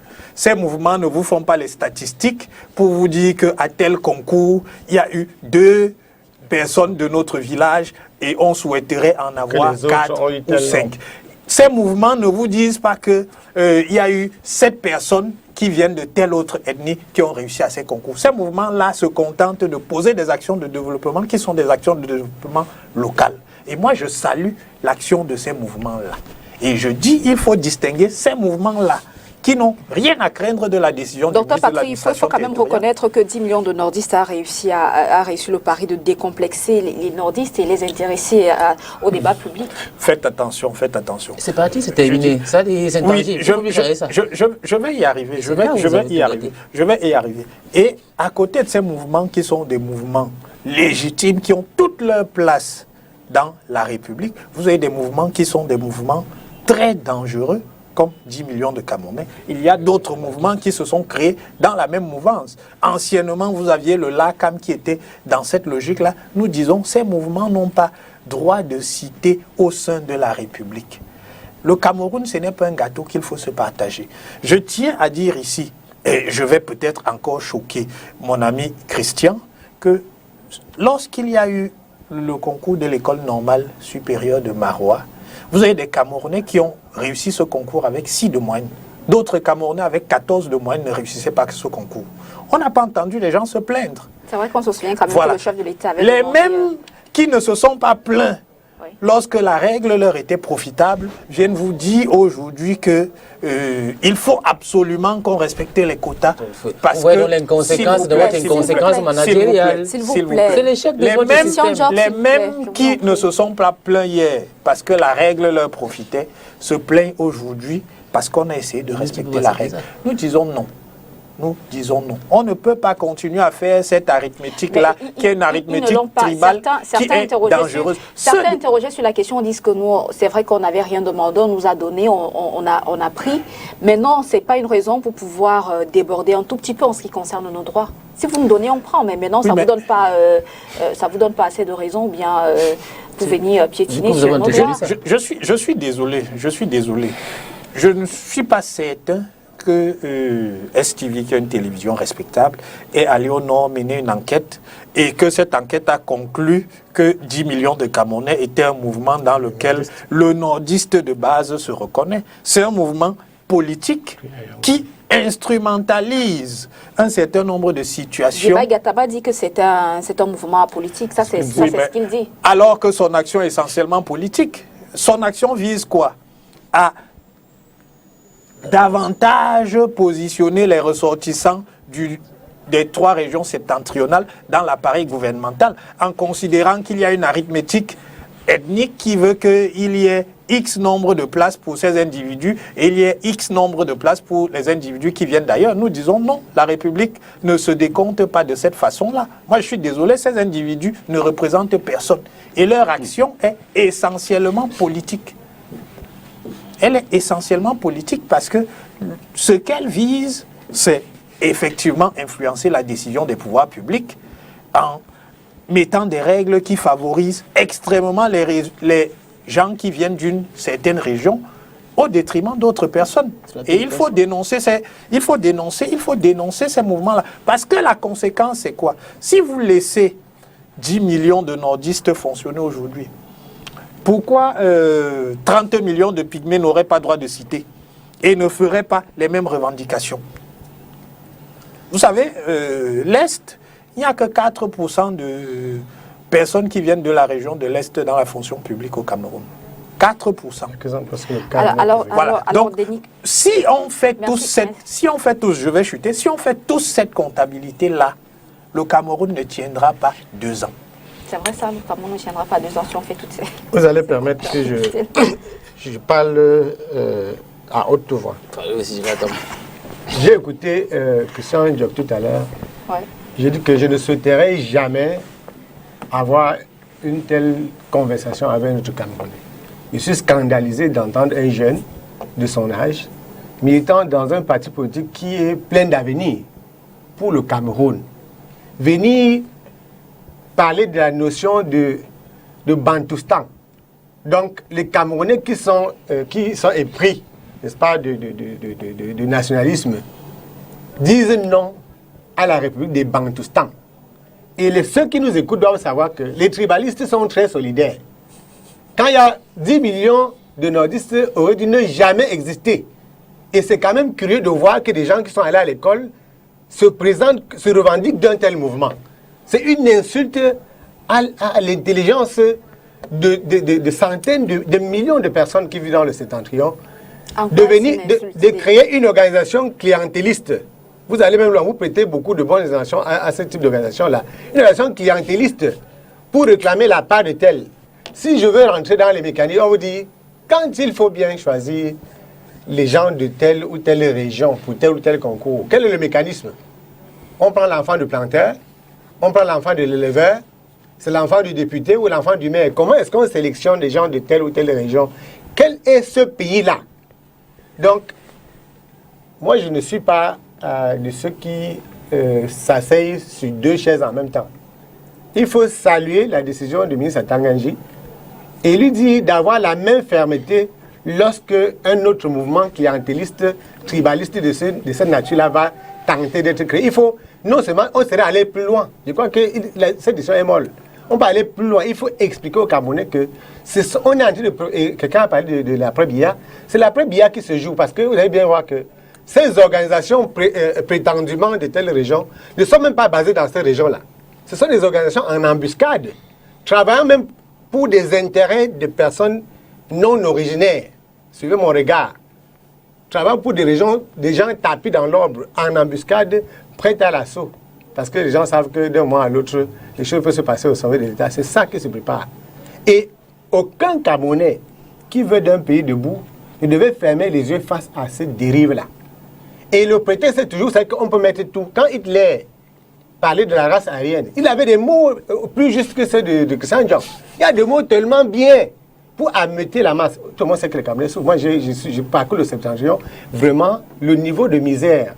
Quand vous voyez la qualité de la mendicité sur votre trajet, quand une voiture s'arrête quelque part pour qu'on achète de l'eau, vous comprenez qu'il y a des problèmes. Vous avez dit que Yabassi était la zone la plus enclavée. Je ne suis pas sûr que ce soit même un peu la zone la plus enclavée. La dernière fois, j'ai fait le tour, en passant de... Si vous êtes parti de... Je suis parti d'Abomba pour ressortir à Yaoundé en passant par Lomé, Ngoïla, Ntam, Mintom. Vous savez, si vous partez là-bas, vous avez que la route n'existait même pas. La route de Yabassi est mauvaise. Là-bas, la route n'existait pas du tout. Donc, on ne peut pas tolérer ce qu'on a tenu jusqu'ici.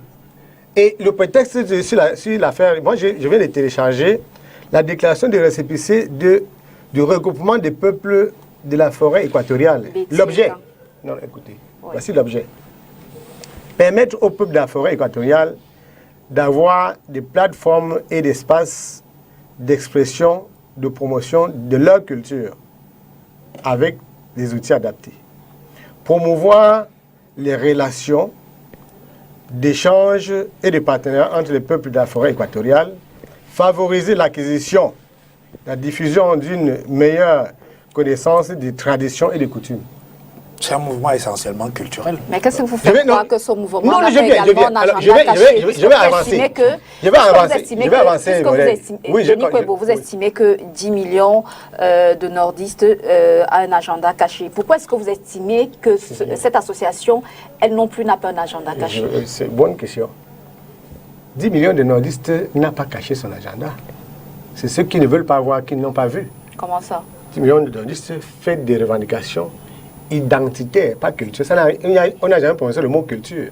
Quand on commence à compter le nombre de personnes qui ont les cheveux blancs, quand on faisait autant de l'apartheid, on dit que bon, vous n'avez pas vos yeux ne sont pas comme les yeux de l'arabe choix, vos yeux sont comme les gens de Sawa. Quand vous comptez le nombre de personnes, sur la consonance même, la sonorité du nom, vous êtes en train de créer la fracture. C'est l'organisation de la guerre, c'est l'organisation de la bataille. Ça n'a rien à voir, comme on disait tout à l'heure, avec le Ngondo. Le Ngondo, ici, n'est pas une organisation belligérante.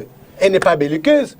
Le Ngondo, c'est une organisation culturelle, Sawa, mais qui accueille tout. Vous savez que tous les ans, il y a parfois des non-Sawa plus nombreux que les Sawa à la fête du Ngondo. Ce n'est pas une organisation exclusive. Donc, si vous organisez, les gens, il y a des organisations culturelles dans tous les départements du Cameroun. Moi, je fais partie de plusieurs clubs culturels, tout en affirmant, n'est-ce pas, mon attachement aux idéaux nationalistes. Je voudrais rectifier tout à l'heure quand ayant dit des mots par rapport au discours de Xanjo. Je ne dis pas que quand on parle de fédéralisme communautaire, a priori, ce n'est pas... je dis qu'on ne peut pas, il ne faut pas voir ça comme une mauvaise chose. Mais il faut éviter seulement les éléments du contenu qui commencent à braquer les gens. Si dans les États fédérés, ou les États où le fédéralisme est le mode d'administration, renvoie, n'est-ce pas, à la question économique. Ça ne renvoie pas à la question politique. C'est éminemment économique. C'est pour viabiliser, n'est-ce pas, viabiliser les territoires qu'on parle du fédéralisme communautaire. Ce n'est pas pour que les Bassa ou les Bamileke aient leur État, non, c'est pour qu'il y ait un développement équitable. À ce moment-là, oui, on peut commencer à comprendre. Mais quand vous dites 10 millions de nordistes, c'est exclusif en ce que ça renvoie directement à 7 millions. D'abord, votre chiffre, vous le fabriquez vous-même. Vous dites que vous êtes 10 millions. Je ne sais pas quel est le recensement qui dit que vous êtes 10 millions. Ça veut dire que vous concédez aussi. Enfin, d'après le dernier recensement. Le dernier recensement, 10 millions de nordistes, c'est l'effectif de la population du Grand Nord. Le Grand Nord. Et les nordistes du Grand Nord qui vivent à Douala, on les compte, ils sont où? Ce n'est pas comme ça. Et les non-nordistes qui vivent dans le septentrion, on les compte comment? Quand on est allé faire la population des Sem-Nord, ce n'est pas les ressortissants des Sem, c'est les personnes vivant à l'extrême nord qu'on a compté. C'est les personnes vivant dans la Damawa. On n'a pas allé là-bas compter les ressortissants de telles régions seulement. La population du littoral, ce n'est pas les Sawa qui vivent dans le littoral, c'est la population du littoral. Donc quand vous comptez, vous partez sur des bases fausses pour créer, de toutes les façons, ce n'est pas la première fois. 10 millions de nordistes, c'était l'apothéose d'une grande politique ségrégationniste et hégémoniste aussi. Tout le temps, on vous dit, nous représentons quand même, je dis 10 millions de personnes. Les autres ne représentent rien. Il y a des communautés camerounaises qui sont 15 Alex ou 10. Nguepi. Et ce n'est pas parce que vous êtes 15 que vous cessez d'être camerounais. Denis, s'il vous plaît, dans la foulée du lancement du mouvement 10 millions, le mouvement, en fait, il se dote du slogan, je vais le lire, « Notre voix compte, ensemble nous sommes forts ». Un slogan évocateur, une sorte de mobilisation qui pourrait avoir un impact finalement sur l'avenir politique du Cameroun. Bien sûr, c'est même ça qui dérange le pouvoir en place. Hein. Et, il faut dire que toute association qui a des velléités régionales, je suis contre. Personnellement, je suis contre. Nous ne supportons pas MRC des velléités tribalistes. Nous disons que ce n'est pas dans une république, ça ne devrait pas se faire. Et il faudrait qu'on soit clair dessus, parce que même l'association et quand Bana et consort, je suis contre cela. Hein. Quand on commence à regrouper les peuples. Même si c'est pour des raisons culturelles. Non, écoutez, on prend les peuples du sud, du centre, une partie de l'est, on regroupe l'association. Rappelez-vous qu'il y a des hommes politiques qui prônent le grand peuple et quand Betty, et ces gens sont dans l'association. Mais qu'est-ce que vous dites pas qu'une fois qu'ils ont leur espicé, ils ne vont pas mener les mêmes combats? Et plus, non, ils sont à l'intérieur. Oui. Ils sont dans le. Il faut lire les noms. Parmi eux, il y a des gens qui prônent le grand peuple et Kambeti. C'est parce qu'ils sont venus faire une déclaration en disant que non, on va promouvoir ceci et cela. Et qu'on leur donne un respect. Maintenant, quand demain ils vont commencer à faire comme 10 millions de nordistes, qu'est-ce qu'on fera? Non, écoutez, il faut qu'on arrête un peu sur le ping-pong. S'il vous plaît, monsieur Denis, arrêtons sur le ping-pong au Cameroun. Arrêtons sur le ping-pong. La réalité, c'est quoi? Qui est le garant de nos cultures au Cameroun? Ce sont nos chefs traditionnels. Que malheureusement, les amis de monsieur de Dr Ifo ont perverti, ont fait des auxiliaires d'administration. C'est eux qui sont garants de nos cultures. On n'a pas besoin d'associations pour ça. Si nos chefs traditionnels avaient été respectés, si on avait donné toute leur valeur à ces chefs-là, ces rois, nous ne serons pas en train de parler d'identité culturelle à partir des associations. C'est parce qu'il y a une malgouvernance qu'on se retrouve là. Les chefs sont pervertis. Voilà la réalité. Est-ce qu'on a besoin, est-ce qu'un chef qui se trouve à Olamzé, est-ce que le chef de Tor 1 a besoin, Tor 2 a besoin au niveau d'Ambam? Est-ce qu'il a besoin d'une association pour revendiquer l'identité culturelle des populations de Tor 2? Il n'a pas besoin. Mais si vous l'assimilez, si vous faites une assimilation à l'administration, voilà les conséquences. Est-ce qu'on a besoin d'une association qui viendrait rappeler aux chefs comment faire pour protéger l'identité culturelle du peuple Toumou qui se trouve là-bas? On n'a pas besoin. Ils savent comment ça se passe. C'est parce que les politiques d'intégration ont échoué. C'est parce que la malgouvernance a pris le dessus au Cameroun.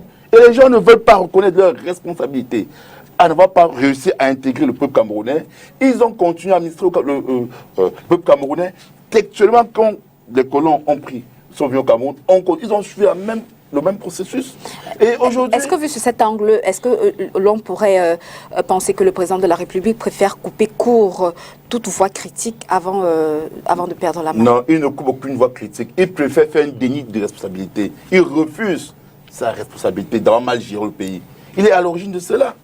Et maintenant, nous sommes dans des organisations qui sont là, puisqu'ils se rendent compte qu'il y a un pouvoir électoral fort au nord, au Grand Nord Cameroun. Donc, ils sont en train de s'organiser, enfin, qu'au moment venu, ce pouvoir électoral pourra servir à une cause politique. C'est quand même 2,5 millions d'électeurs potentiels sur les 7 bien millions bien sûr, voilà l'enjeu. Voilà l'enjeu. Et attends, je le sais. Il le sait. Parallèlement aussi, il permet aussi qu'un potentiel électoral puisse aussi se former au sud et au centre. Il interdit la formation d'un électorat au nord, au Grand Nord Cameroun, mais il autorise là au sud et au centre. C'est pas normal. Si vous interdisez quelque chose, il n'y a pas deux poids, deux mesures. On ne vient pas nous expliquer qu'un récépissé ou parce qu'on aurait écrit quelque chose sur une association dit clairement comment on va gérer. Non, non. Donc, je vous ai dit, tout à l'heure, j'ai condamné de la CAM.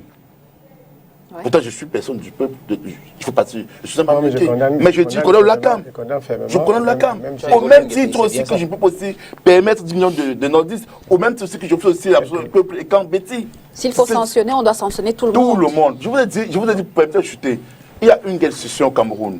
Vous avez au Grand Nord, ces gens qui veulent s'organiser. Vous avez au Nozo, vous avez le Premier ministre John Gouté. Ils le savent, au RDPC. Qui s'organise auprès de John Gouté. C'est tout ça, sur CNews. Vous avez le peuple savoir, vous avez quelqu'un comme ministre de la Justice, Laurent Esso, où on pense aussi qu'il faudrait une minorité pour gérer, on se donne autour de lui. Au sud, vous avez des gens qui sont là. Vous avez à l'est le président, le secrétaire général Ngongo qui est là. Vous avez au sud, vous avez des gens qui sont là. Le ministre des Finances. C'est de ça qu'il est question. Donc tout ce qui se passe, c'est que vous avez une machine du RDPC qui est crispée. Vous avez un homme qui n'arrive plus à tenir à bien cette gouvernement Cameroun. Alors des vérités sont nées, afin que chacun tire les peines de son jeu. Maintenant, pour empêcher d'autres de pouvoir avancer, on commence par interdire d'autres et accorder à d'autres personnes. Donc, c'est un panier à crabe qui est en train de se mettre sur pied. Une sorte de frustration, finalement. C'est une frustration, mais la réalité, c'est parce qu'on ne veut pas donner la parole au peuple camerounais. Je dis aux gens, tous ces calculs politiciens qui se passent, 10 millions de nordistes, qu'on interdit, peuple et camp, qu'on accepte et qu'on sort, c'est parce qu'ils sont en train de vouloir préparer l'après-bien. Le peuple camerounais doit rester vigilant et comprendre que l'échec, on arrive là parce que l'échec des politiques d'intégration au Cameroun a échoué et seul le RDPC et M. Biapol sont responsables et ils doivent être sanctionnés par le peuple camerounais. Christian Diok, est-ce que finalement cette interdiction pourrait, sait-on jamais, pourrait nous conduire à ce qu'on voit aujourd'hui dans les régions du nord-ouest et du sud-ouest, des soulèvements? Justement, Mireille, je voulais en venir à ce niveau, au moment où vous m'avez coupé. Vous permettez, n'est-ce pas, que je puisse répondre en 30 secondes au docteur Ifoué et au très respectable aîné Denis Kwebo. Effectivement, pour le dire, moi je ne suis pas aux conséquences. Là, nous voyons les conséquences. Mais il faut interroger les causes, Denis Kwebo. C'est de ça qu'il est question.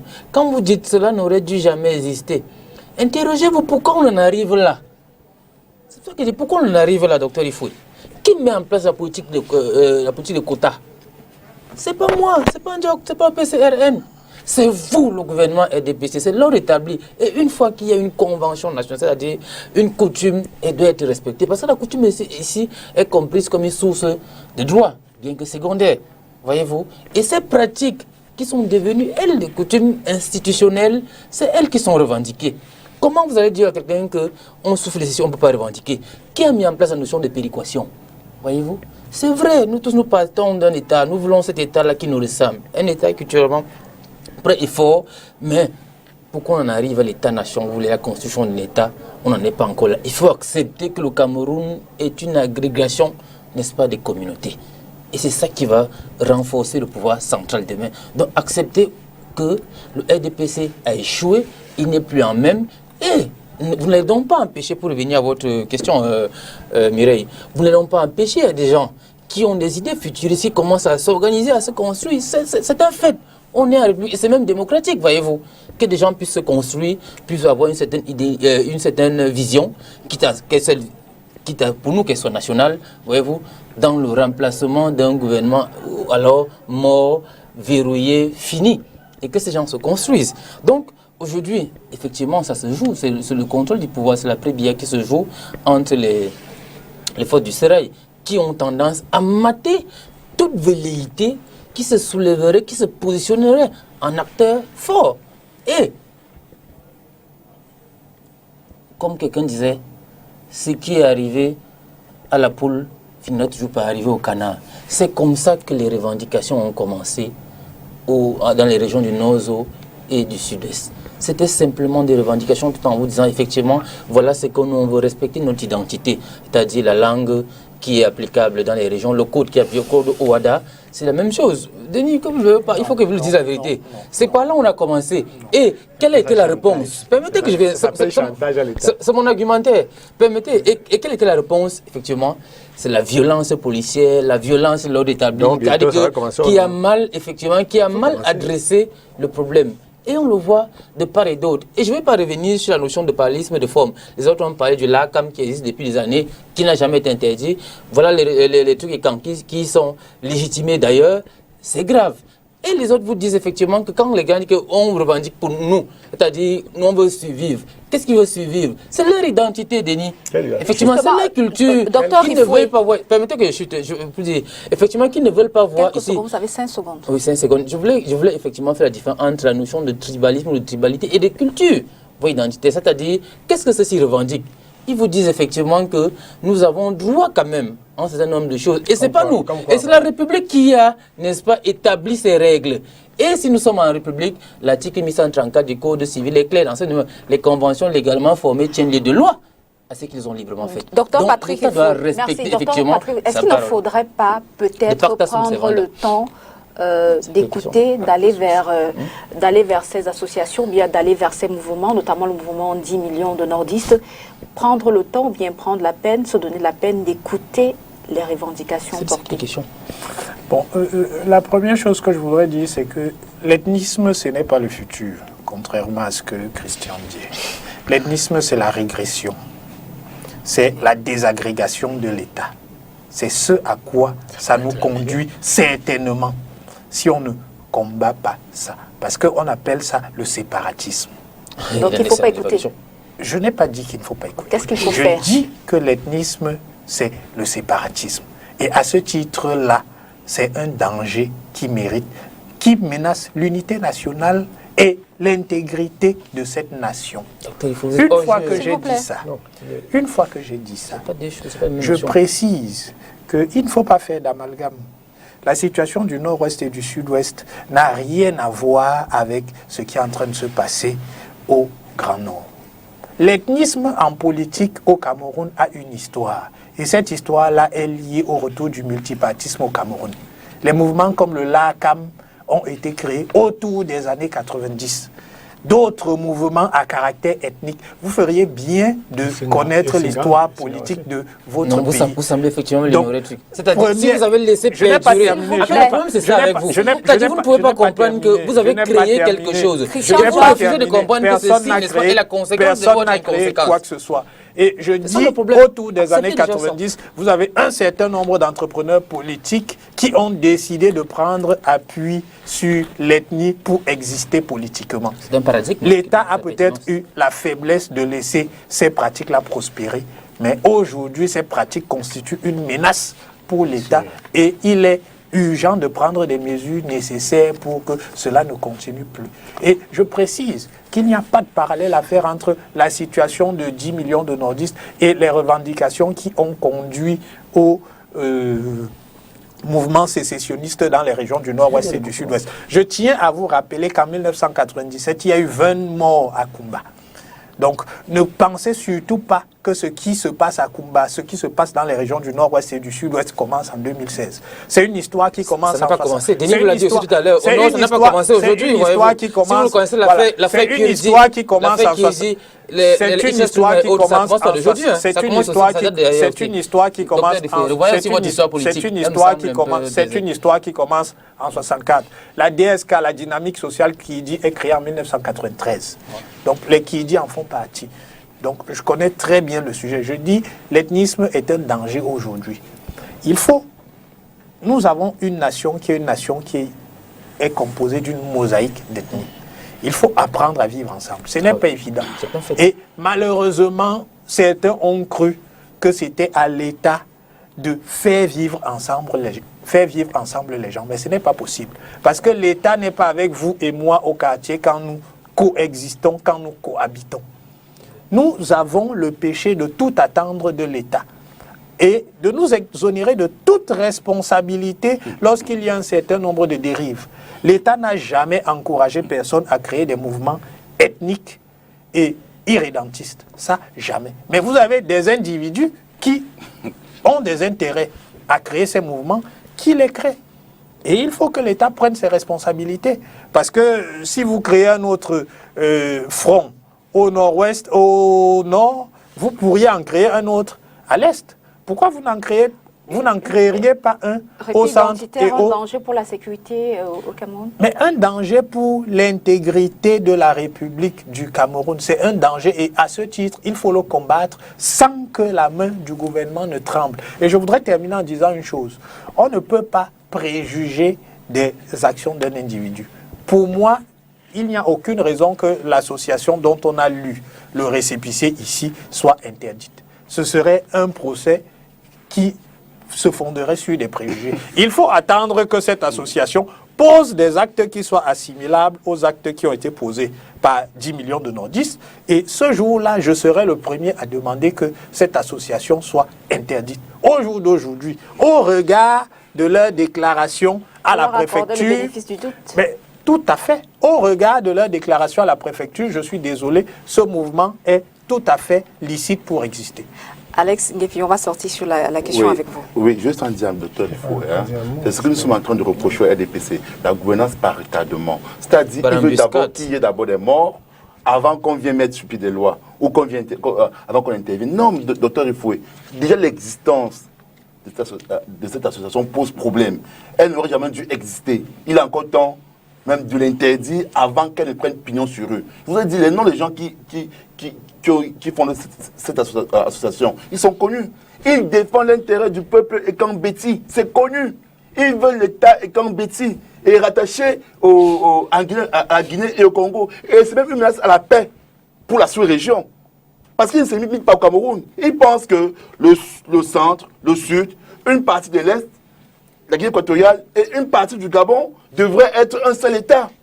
Ben, ils sont en train de remettre en cause, déjà, l'existence même des États africains. Donc c'est une menace à la paix pour la sous-région. Donc comme le ministre, le RDPC, s'amuse à autoriser ce genre de choses et veulent d'abord qu'il y ait des morts avant d'agir, c'est une grosse erreur.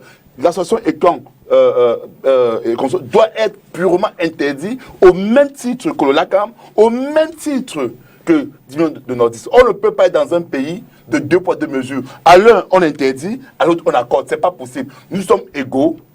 Tous sommes égaux. Au Cameroun, nous sommes tous égaux devant la loi et nous pensons que l'administration est neutre et impartiale. Si vous interdisez 10 millions de nordistes, vous devez aussi interdire l'autre association. C'est logique. Ils sont en train de jouer avec le feu.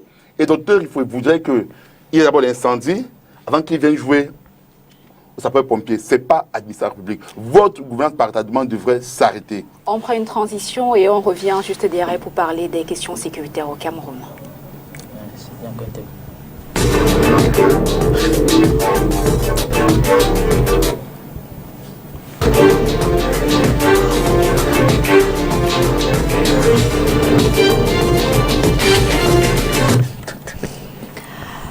Insécurité dans le pays, le gouvernement annonce un plan spécial de sécurisation des élections régionales. Une attention particulière sera portée sur les membres des collèges électoraux, menacés notamment dans les régions du nord-ouest et du sud-ouest.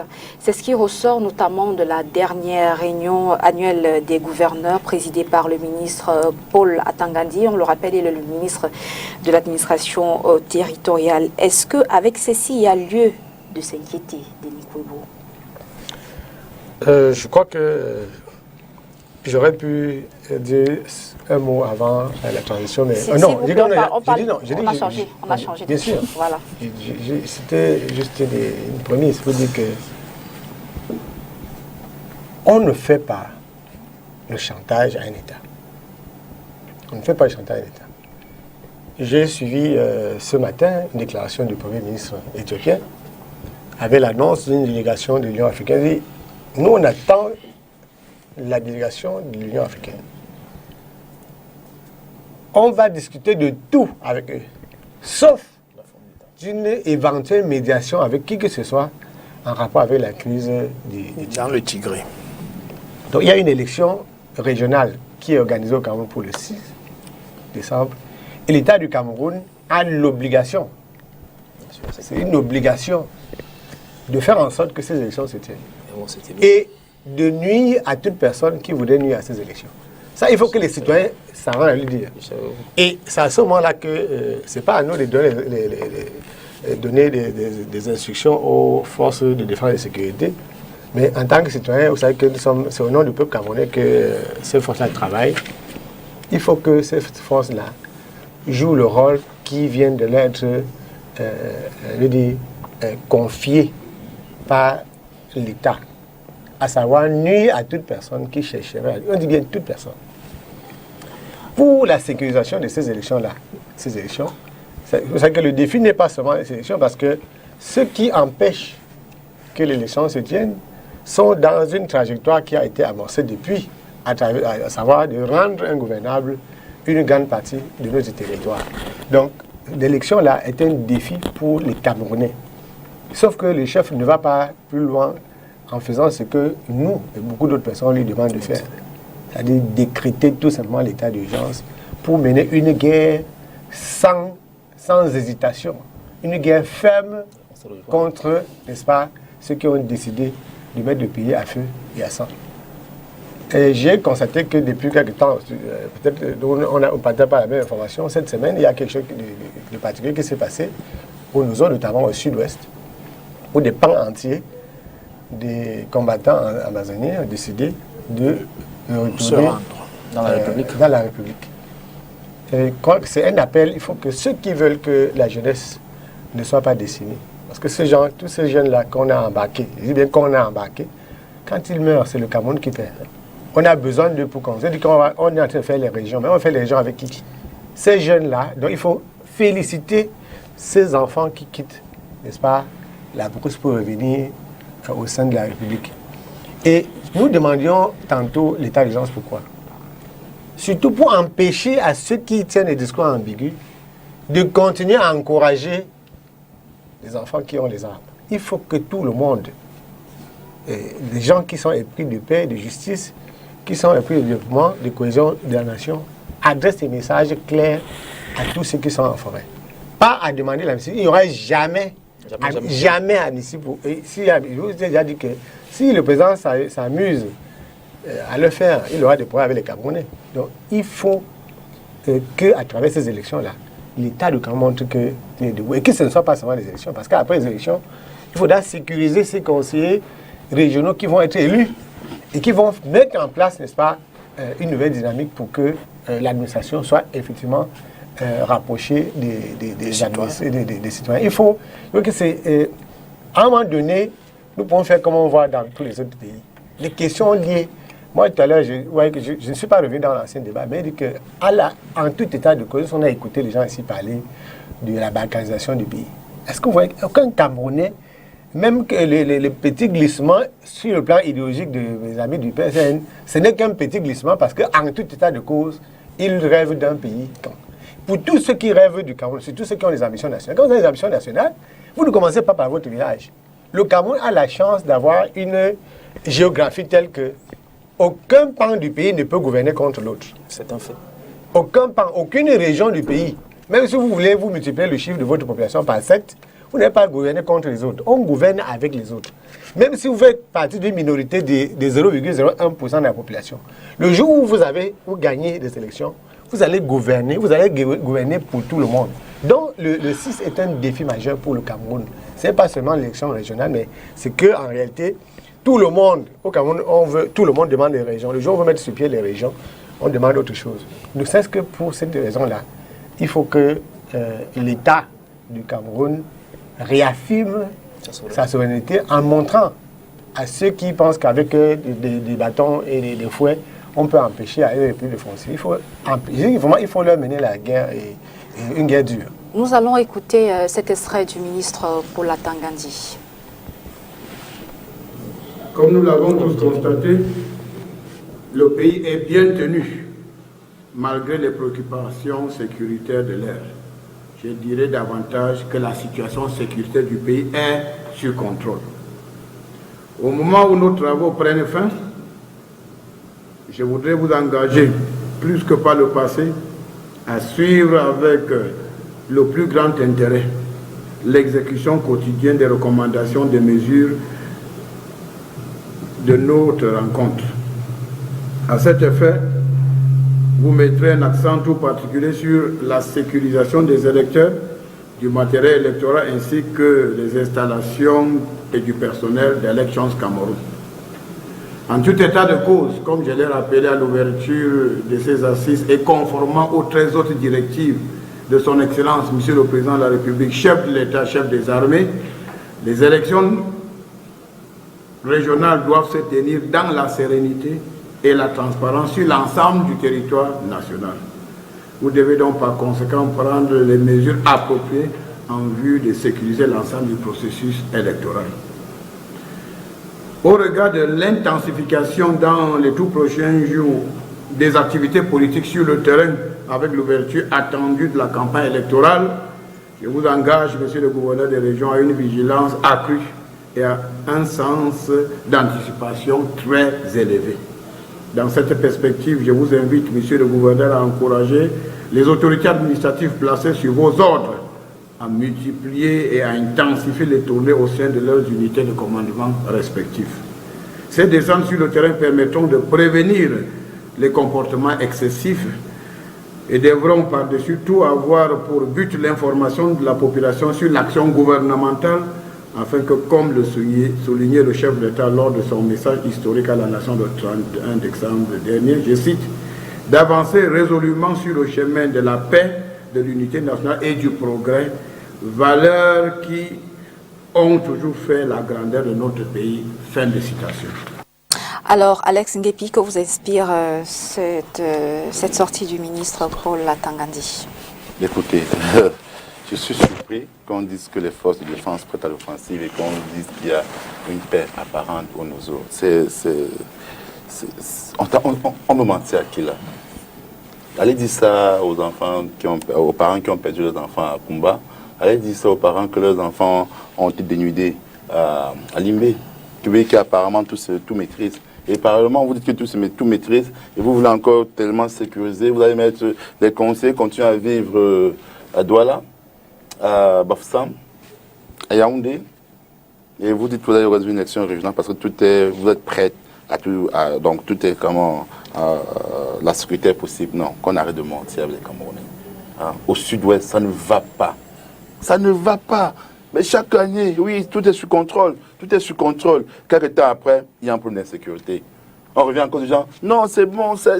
Après, il y a un problème d'insécurité. Mais attendez un peu. Lorsqu'une seule portion du Cameroun est à l'insécurité, on doit dénoncer. Qu'on arrête de venir tenir des discours fallacieux parce qu'on va organiser une élection et qu'on veut faire croire à l'opinion nationale et internationale que les choses vont bien. Ils organisent l'élection, libre à eux. Mais il ne faudrait pas qu'on continue à mentir les Camerounais. On parle de sécuriser les électeurs, les conseillers qui vont aller voter. Après, il faudra sécuriser les conseillers régionaux. Donc, on va mettre un policier derrière chaque conseiller régional. C'est ça qu'on va faire. Commencez d'abord par prendre des policiers. Vous avez la cinquantaine de policiers qui stationnent chez le président Maurice Kamto et envoyez-les au Nozo. Ce serait ça. Non. Pour le sud-ouest et le nord-ouest, pour nous, c'est clair. La sécurité n'est pas encore effective. On ne peut pas permettre que les Camerounais continuent à mourir et on parle de sécurité. Et je tiens à dire, l'affaire des élections régionales, ça ne nous intéresse pas au MRC. Ce n'est pas notre panache. Parce que nous savons que les partis politiques qui vont là-bas, ils vont juste chercher de quoi survivre.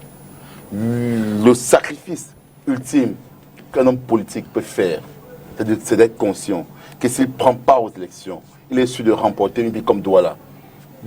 Nous sommes unanimes que si le MRC avait pris part aux élections, le maire de Douala, général, aurait été du MRC.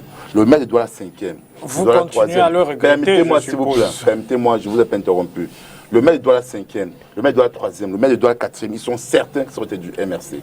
Mais lorsque le MRC décida de ne pas prendre part aux élections, c'est parce que nous, hommes politiques, nous ne pensons pas à nos intérêts égoïstes et personnels. Nous avons mis au devant l'intérêt du peuple camerounais. Nous avons dit, au Nozo, il y a la guerre.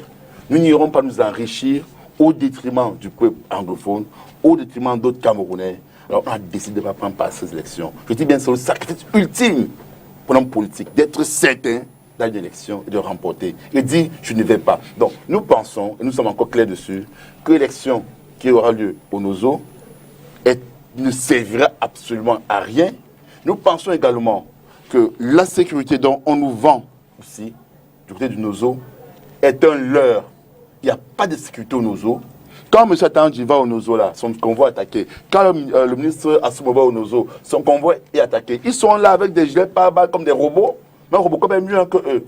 Et c'est une façon de dire que le gouvernement ne contrôle pas la situation sécuritaire. Il ne contrôle...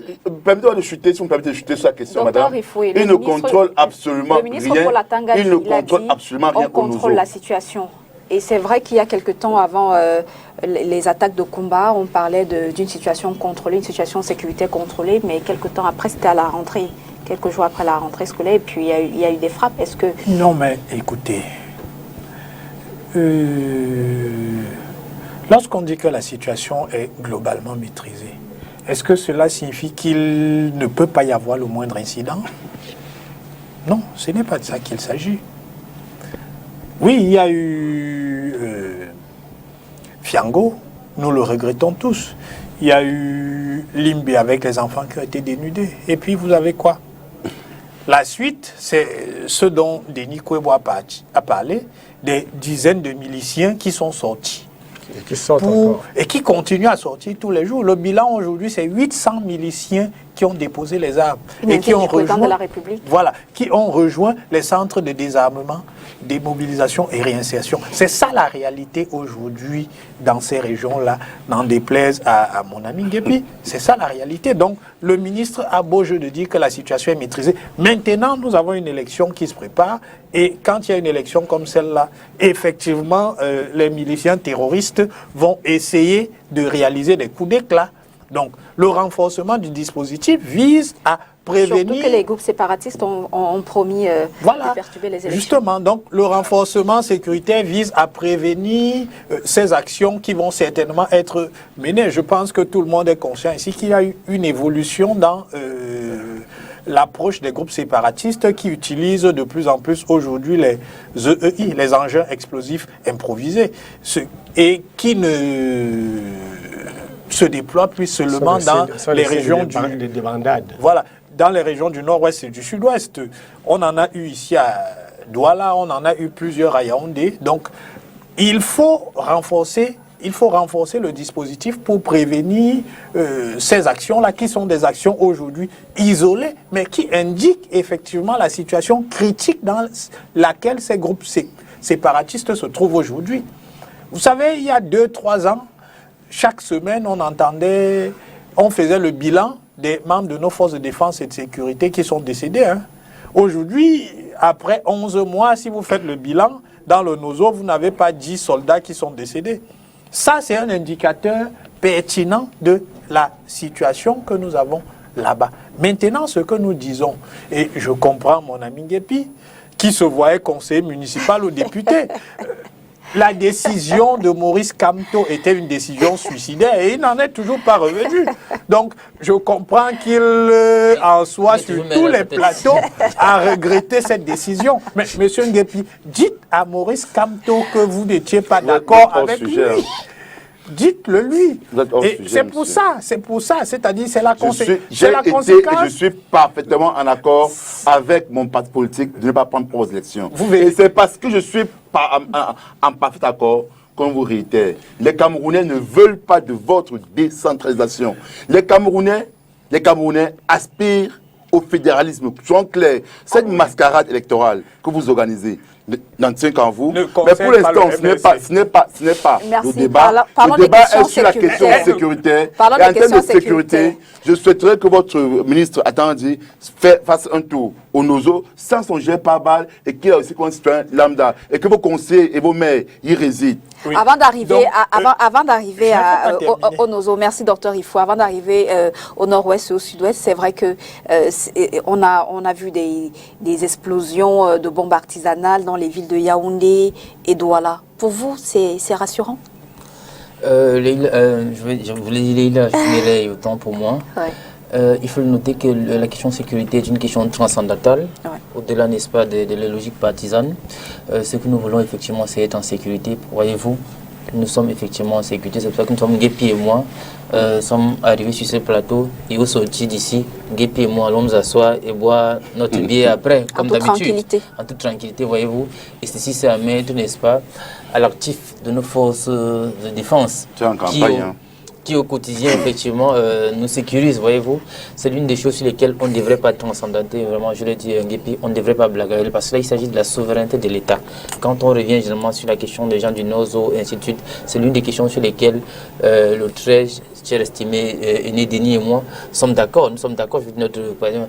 Il faut que le président de la République prenne des mesures davantage fortes, c'est-à-dire qu'il assume la mission que le peuple lui a confiée, en mettant notamment en branle des mécanismes que la Constitution lui permet, parce que ça a trop duré, ça a trop perduré, et on est quand même un peu parfois en désaccord avec certains acteurs sur le plateau. J'ai de la peine à parler aux côtés de mon ami Nguépi, qui, a priori, nous sommes dit du même bord, c'est-à-dire le bord de l'opposition, mais veulent, n'est-ce pas, ici, encourager ce qui tue. Il y a infanticide, féminicide et tout ce qui s'y passe là-bas, et que vous venez à, n'est-ce pas, pouvoir assumer même ça, même minimalement parlant, il faut sortir. Vous voyez que ma mine a changé. Et puis quand il faut changer de discussion, il faut parler de ce genre de questions. Question de sécurité est une question sur laquelle on ne peut pas transiger. Que l'État en assure le monopole de la contrainte physique légitime dont il est le seul à détenir au sein de l'État.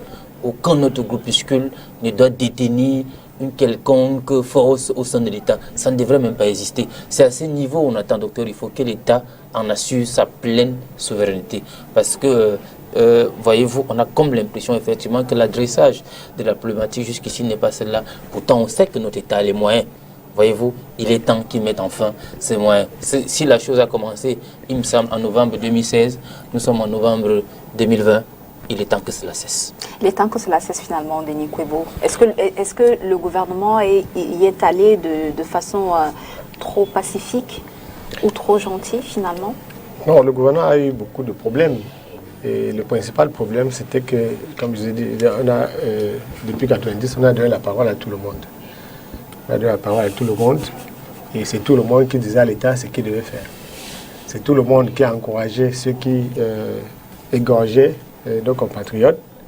Tout le monde dit, voilà comment ça a commencé. Quand l'État veut, quand les microbes sont sortis ici, la dernière fois, j'étais ici sur le plateau, il y en a qui dansaient, ils étaient en extase. On leur disait que si les policiers, on dit, voilà notre police qui laisse faire. La police a nettoyé les rues. Vous avez encore vu un microbe sortir, vous sortez là, on va vous neutraliser. Si l'État du Cameroun a pu envoyer, je vous le dis tout le temps, 1100 soldats en Centrafrique pour sécuriser un pays voisin, les 1100 soldats-là peuvent faire en sorte qu'il y ait élection sans que tous les criminels sortent de forêt. Si on envoie 1100 soldats, on les prend de Centrafrique pour 2 jours, on les met là, on fait une élection sans problème. Donc l'État du Cameroun, on dit chez nous au village qu'on ne prend pas la pioche lorsque la terre n'est pas dure. L'État du Cameroun ne peut pas prendre des chars pour aller combattre un fumeur de chanvre. Et il y a eu un travail énorme des forces de défense et de sécurité avec l'autorité administrative pour séparer les citoyens épris de paix de la bande de fumeurs de chanvre. Aujourd'hui, c'est seulement clair. Vous savez que c'est après combat, lorsqu'il y a eu attaque de Fiango, ce sont les populations qui ont permis de neutraliser l'essentiel des membres de ce commando. Aujourd'hui, ils sont neutralisés. Quand on dit neutralisés, vous comprenez ce que ça veut dire. Ils ont été neutralisés. Et les gens ont dit, pourquoi l'État ne peut pas dormir en pensant que vous allez commettre un crime demain? On se dit que si vous vivez au Cameroun, vous êtes Camerounais. Jusqu'à ce que vous preniez une machette un bon matin pour aller commettre ce que les gens sont en train de commettre là. Ce qui va se passer aujourd'hui, c'est que les populations au nord du sud-est, c'est eux qui demandent que l'État les sécurise. Avant, on leur avait dit que l'ONU arrivait avec l'indépendance et que bientôt la capitale serait à Boya. Mais la fierté du Camerounais que nous sommes aujourd'hui, c'est que il n'existe aucune ligne de front. Quand on parle de guerre, il y a une ligne de front. La ligne de front est où? La ligne de front, c'est le chanvre en brousse et les femmes qu'on est en train d'enceinter tous les jours. La ligne de front n'existera que lorsque on va voir nos forces de l'ordre en train d'affronter au corps à corps des gens. La ligne de fond, ce n'est pas qu'on aille déshabiller. Ouais, c'est devenu un sport de mettre des gens nus dans ce pays-ci. Vous pensez que l'acte de guerre, vous partez dans une école déshabiller les enfants et vous dites que vous êtes en train de faire la guerre. Nos militaires sont là, ils attendent des ordres pour entrer en brousse. Et on a les moyens techniques pour entrer en brousse. Donc maintenant, les populations adhèrent de façon unanime à la dynamique qui est impulsée par l'État. Il y a de moins en moins. On peut tout reprocher, souvent les gens titillent le MRC, mais personne ne peut reprocher au MRC de soutenir le sécessionnisme. Ils n'ont jamais soutenu le sécessionnisme. C'est un bon pas. Il ne faut pas, accuser les gens d'une chose qui n'ont pas... il ne faut pas accuser les gens de ce qu'ils n'ont pas fait. C'est bien d'entendre le parti politique, même le plus radical, dire qu'on ne veut pas de sécession chez nous. C'est ça l'essentiel. Le reste, est-ce qu'on est allé attaquer l'école? On attaque à tout l'école. Les bandits font corps avec toutes les sociétés qui se développent. Bien sûr. Donc on ne peut pas... tout ce qu'on veut, c'est la réponse de l'État. Et tout ce qu'on souhaite, c'est que l'État réagisse toujours comme l'État. Et je pense que beaucoup de moyens sont mis par notre État aujourd'hui pour sécuriser. La veille sécuritaire reste justement de mise parce qu'il y a une note du gouverneur de la région du littoral qui parle des fouilles systématiques. Une note à saluer. Une note à saluer. Une note à saluer parce que vous voyez que les gens maintenant... Moi, j'ai vécu dans des pays où il y avait la sécurité. J'ai vu des gens rire sur le net parce qu'on dit que les gens ne doivent plus porter des sacs à dos pour aller dans les lieux de grand regroupement. Il faut que les Camerounais, surtout nos amis qui portent les cagoules, qui sont sur les réseaux sociaux, là, sachent qu'au Cameroun, l'expertise qu'il y a à New York existe. Et que quand les autorités administratives ou ceux qui sont chargés de la sécurité donnent des consignes aux populations, vous avez une seule chose à faire. La seule chose que le citoyen a à faire, c'est d'obéir aux instructions de l'État. Parce que l'État a des moyens techniques. L'État a l'expertise nécessaire pour sécuriser. Et on sait quel est le mode opératoire. Tous ces gens qui font le chanvre, qui manipulent les engins explosifs, ils mettent ça, ils portent ça dans des sacs. C'est le même mode opératoire partout. On n'a pas dit de fouiller, on dit, vous n'avez pas à venir. Et si les gens viennent avec des sacs à main, moi si je vous vois avec votre sac à dos au bas, j'appelle la police, on vient vous interpeller. Si on vous interpelle, pas moi, mais je vous interpelle en tant que citoyen. C'est vrai qu'on se souvient qu'il y a quelque temps, le ministre de la Défense avait interdit le port par les civils des tenues militaires qui se confondaient justement aux forces de défense. Et finalement, ça a marché parce que le port de cette tenue-là devient un tout petit peu difficile. Oui, ça a carrément disparu.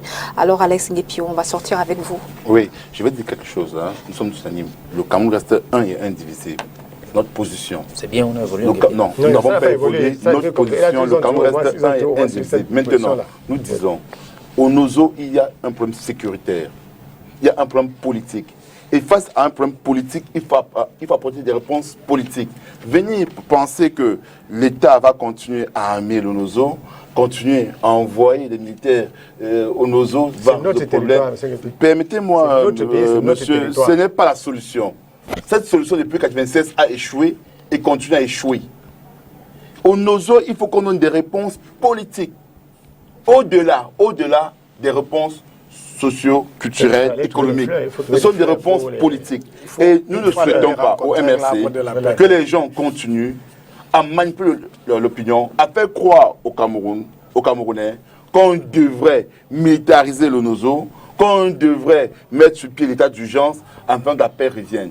Lorsque ces gens-là, s'ils peuvent le faire, qu'ils commencent d'abord à faire ce que tous les conseillers municipaux, tous les préfets et sous-préfets commencent par habiter au Nozo et qu'ils fassent dans leur sécurité pour demander donc aux citoyens lambda de se retrouver là-bas. S'ils disent qu'au Nozo, la paix est en train de revenir, qu'ils maîtrisent les choses, que M. Atandi renvoie tous ses auxiliaires, l'administration, au Nozo, tous ces chefs-là qui sont gardés à Yaoundé, à des lieux sûrs, continuent d'abord par retourner dans leur village et fassent ce qu'ils ont à faire.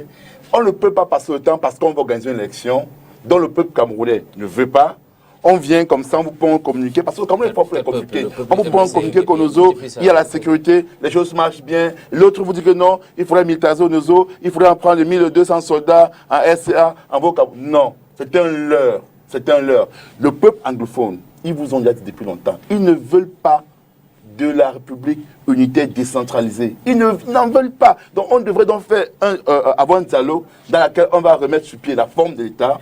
Et ensemble, les francophones qui ont passé le temps à duper le peuple anglophone, ils doivent comprendre que ça fait 103 ans qu'on parle deux langues, le français et l'anglais au Cameroun. Et donc, on devrait donc arrêter cette duperie, s'asseoir avec nos frères anglophones, trouver un consensus. Si c'est une république fédérale, alors on va mettre sur pied les mécanismes. Si c'est un État régional décentralisé, on mettra sur pied ces mécanismes-là. Mais qu'on arrête de faire croire aux Camerounais qu'il faut simplement prendre quelques éléments égarés de nos forces de défense envers nos eaux, qui continuent même par ailleurs pour certains.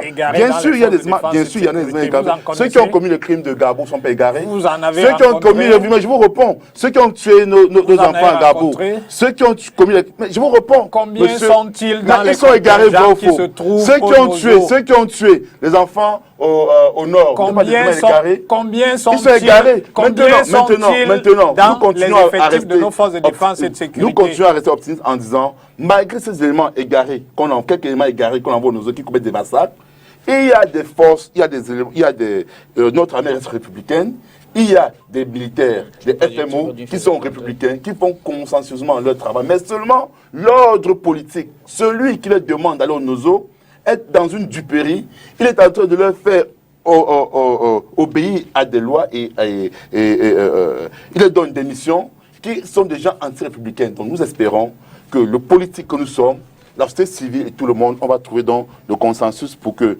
les gens puissent vaguement retrouver, pour que la paix puisse revenir au NOZO. Merci Alex.